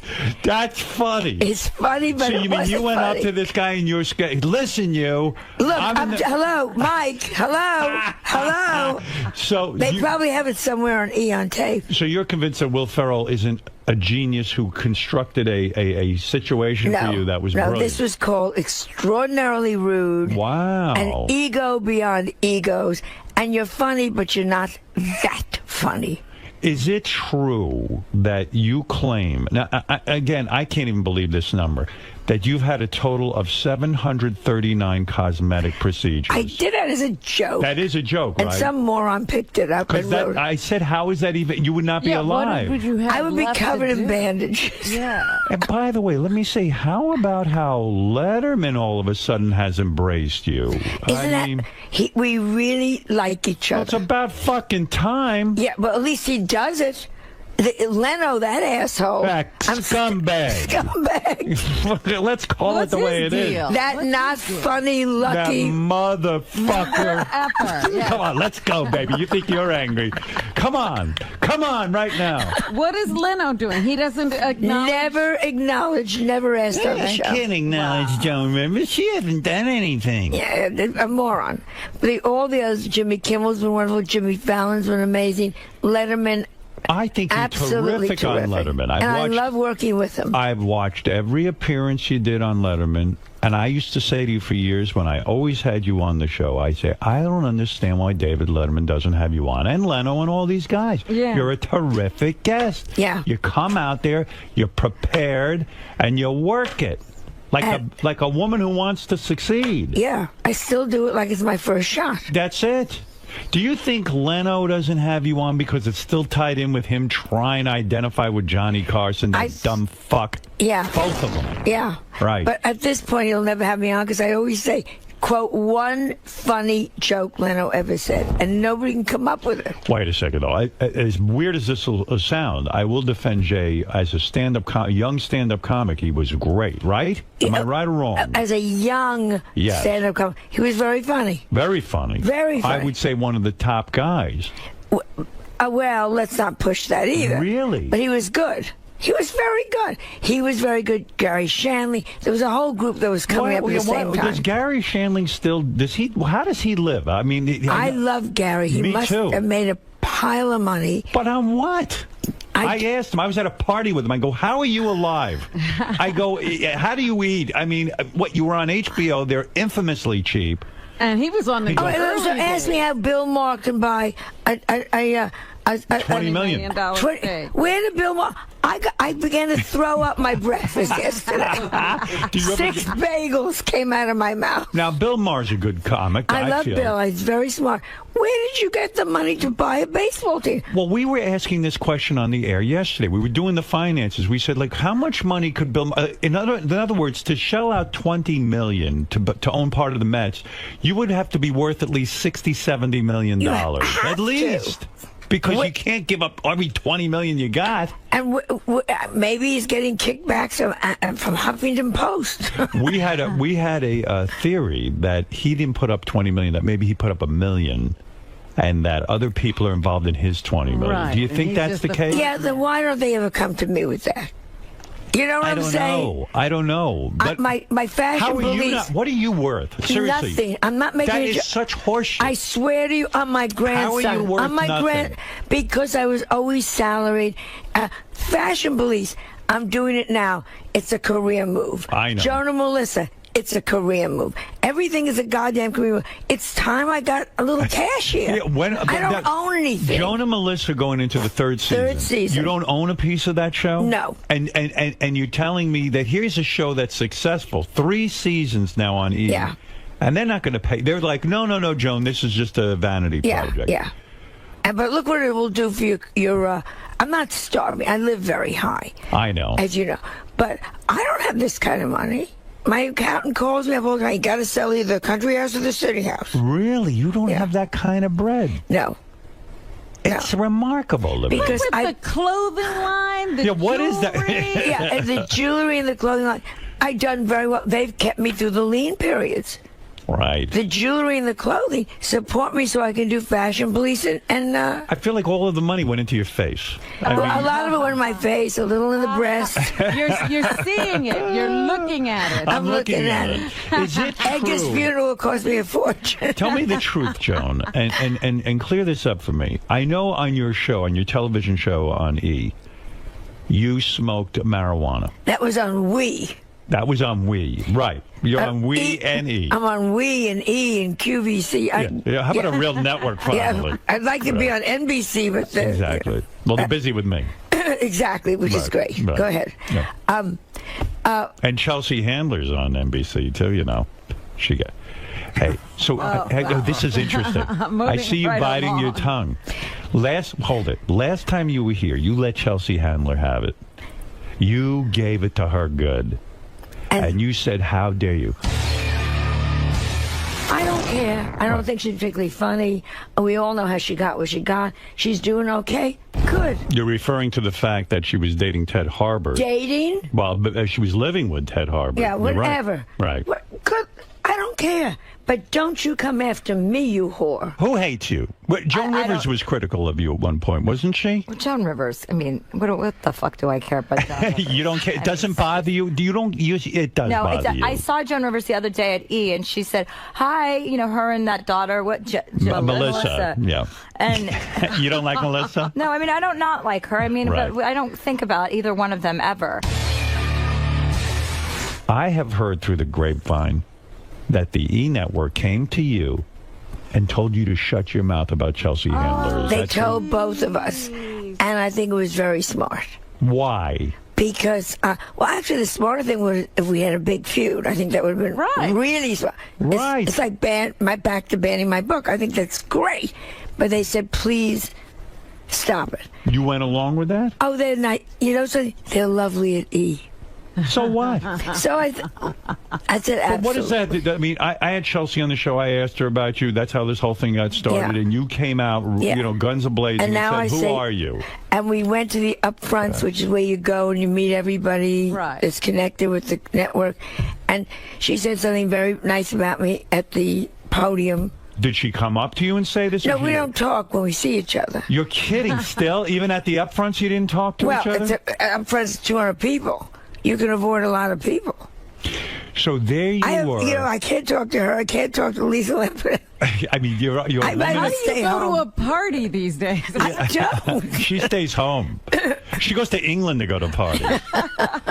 I'm surprised she's not there today. There's some people the Queen of England's having a jubilee. Yeah, I know. I should be there. She called me last night. Didn't you? Where were you? Didn't you do a stand-up in front of the Queen and said the word fuck? Fuck, yeah. And you told her you can behead me now? Yeah, right now. Right here, I said, okay, let's just get it over. Was she offended by that? He laughed. He laughed. Prince Charles. No, Philip. Prince Philip. And when they came down the line, the receiving line afterwards, he said to me, very funny, very funny, very funny. Yeah. Very funny for a Jew. Very funny for a Jewess. So you, we'll get back to this for a second. The Chelsea Handler thing. I got to understand how this works. I'm not going to make a feud here with her. I'm not saying a feud, but I want the real Joan Rivers on this. Oh, yeah, sure. I want to know behind the scenes what goes on in your life. You came on here. You said, who is she? How dare she not look at me in the halls? Right. How dare she act like she doesn't know who I am? Because everyone knows who Joan Rivers is. And that she's superior. That's how it's, yeah. Right. You really let her have it. I know my audience was very excited by this. They were like, wow, Joan, right on, blah, blah, blah, blah, blah. They like the feud. Right. But you come in here today, you bite your tongue. Because I like the people at E! And what did they say? Down. They said, you know, just let her alone. Let her alone. Well, why? E! Wants it to look like we're a happy family. But you're not. Well, we you know, I don't need another feud. So you go How many times did I cross the street on one block? It's amazing you're still alive. I'm surprised a hit wasn't put on you You know what I'm ago. saying? There's so-and-so I got to cross over. There's so-and-so I got to cross back. So you go to the upfront. You're standing there, and Chelsea Handler's in the room. It's uncomfortable. Doesn't she walk over to the icon Joan Rivers and say, look, I'm sorry that this happened? No, she did not. No. Again, she dissed you. But she went on stage and she said something very nice about Joan. What did she say? I was backstage, but my friend said she said something like, and my friend Joan is here or something. My friend Joan, who I don't even look at when... but she said that, and I thought that was very nice and very gracious. So if people say something publicly, but then behind the scenes won't even look at you... Well, that's me all the time. But no, that's not true. That's not true. Last night, Meryl Streep gave me her garbage to throw away. It was at a party. No, be honest. She said, I would have thought Joan Rivers would have said to E, listen, go fuck yourself. I'll say what I want about everyone. And then she should apologize to me. And she should have. But you want to know, then you have to say, I am the grand icon. And I'm not. I am still in that trench fighting. Did Betty White and you smoke weed together? Is that a true story? No. You were I did the Betty White show. You did? Yeah. And you even say in your new again. book, you even really never again. Why? They were lovely. Betty was lovely. All the cast was lovely. First day, I also did Drop Dead Diva, which is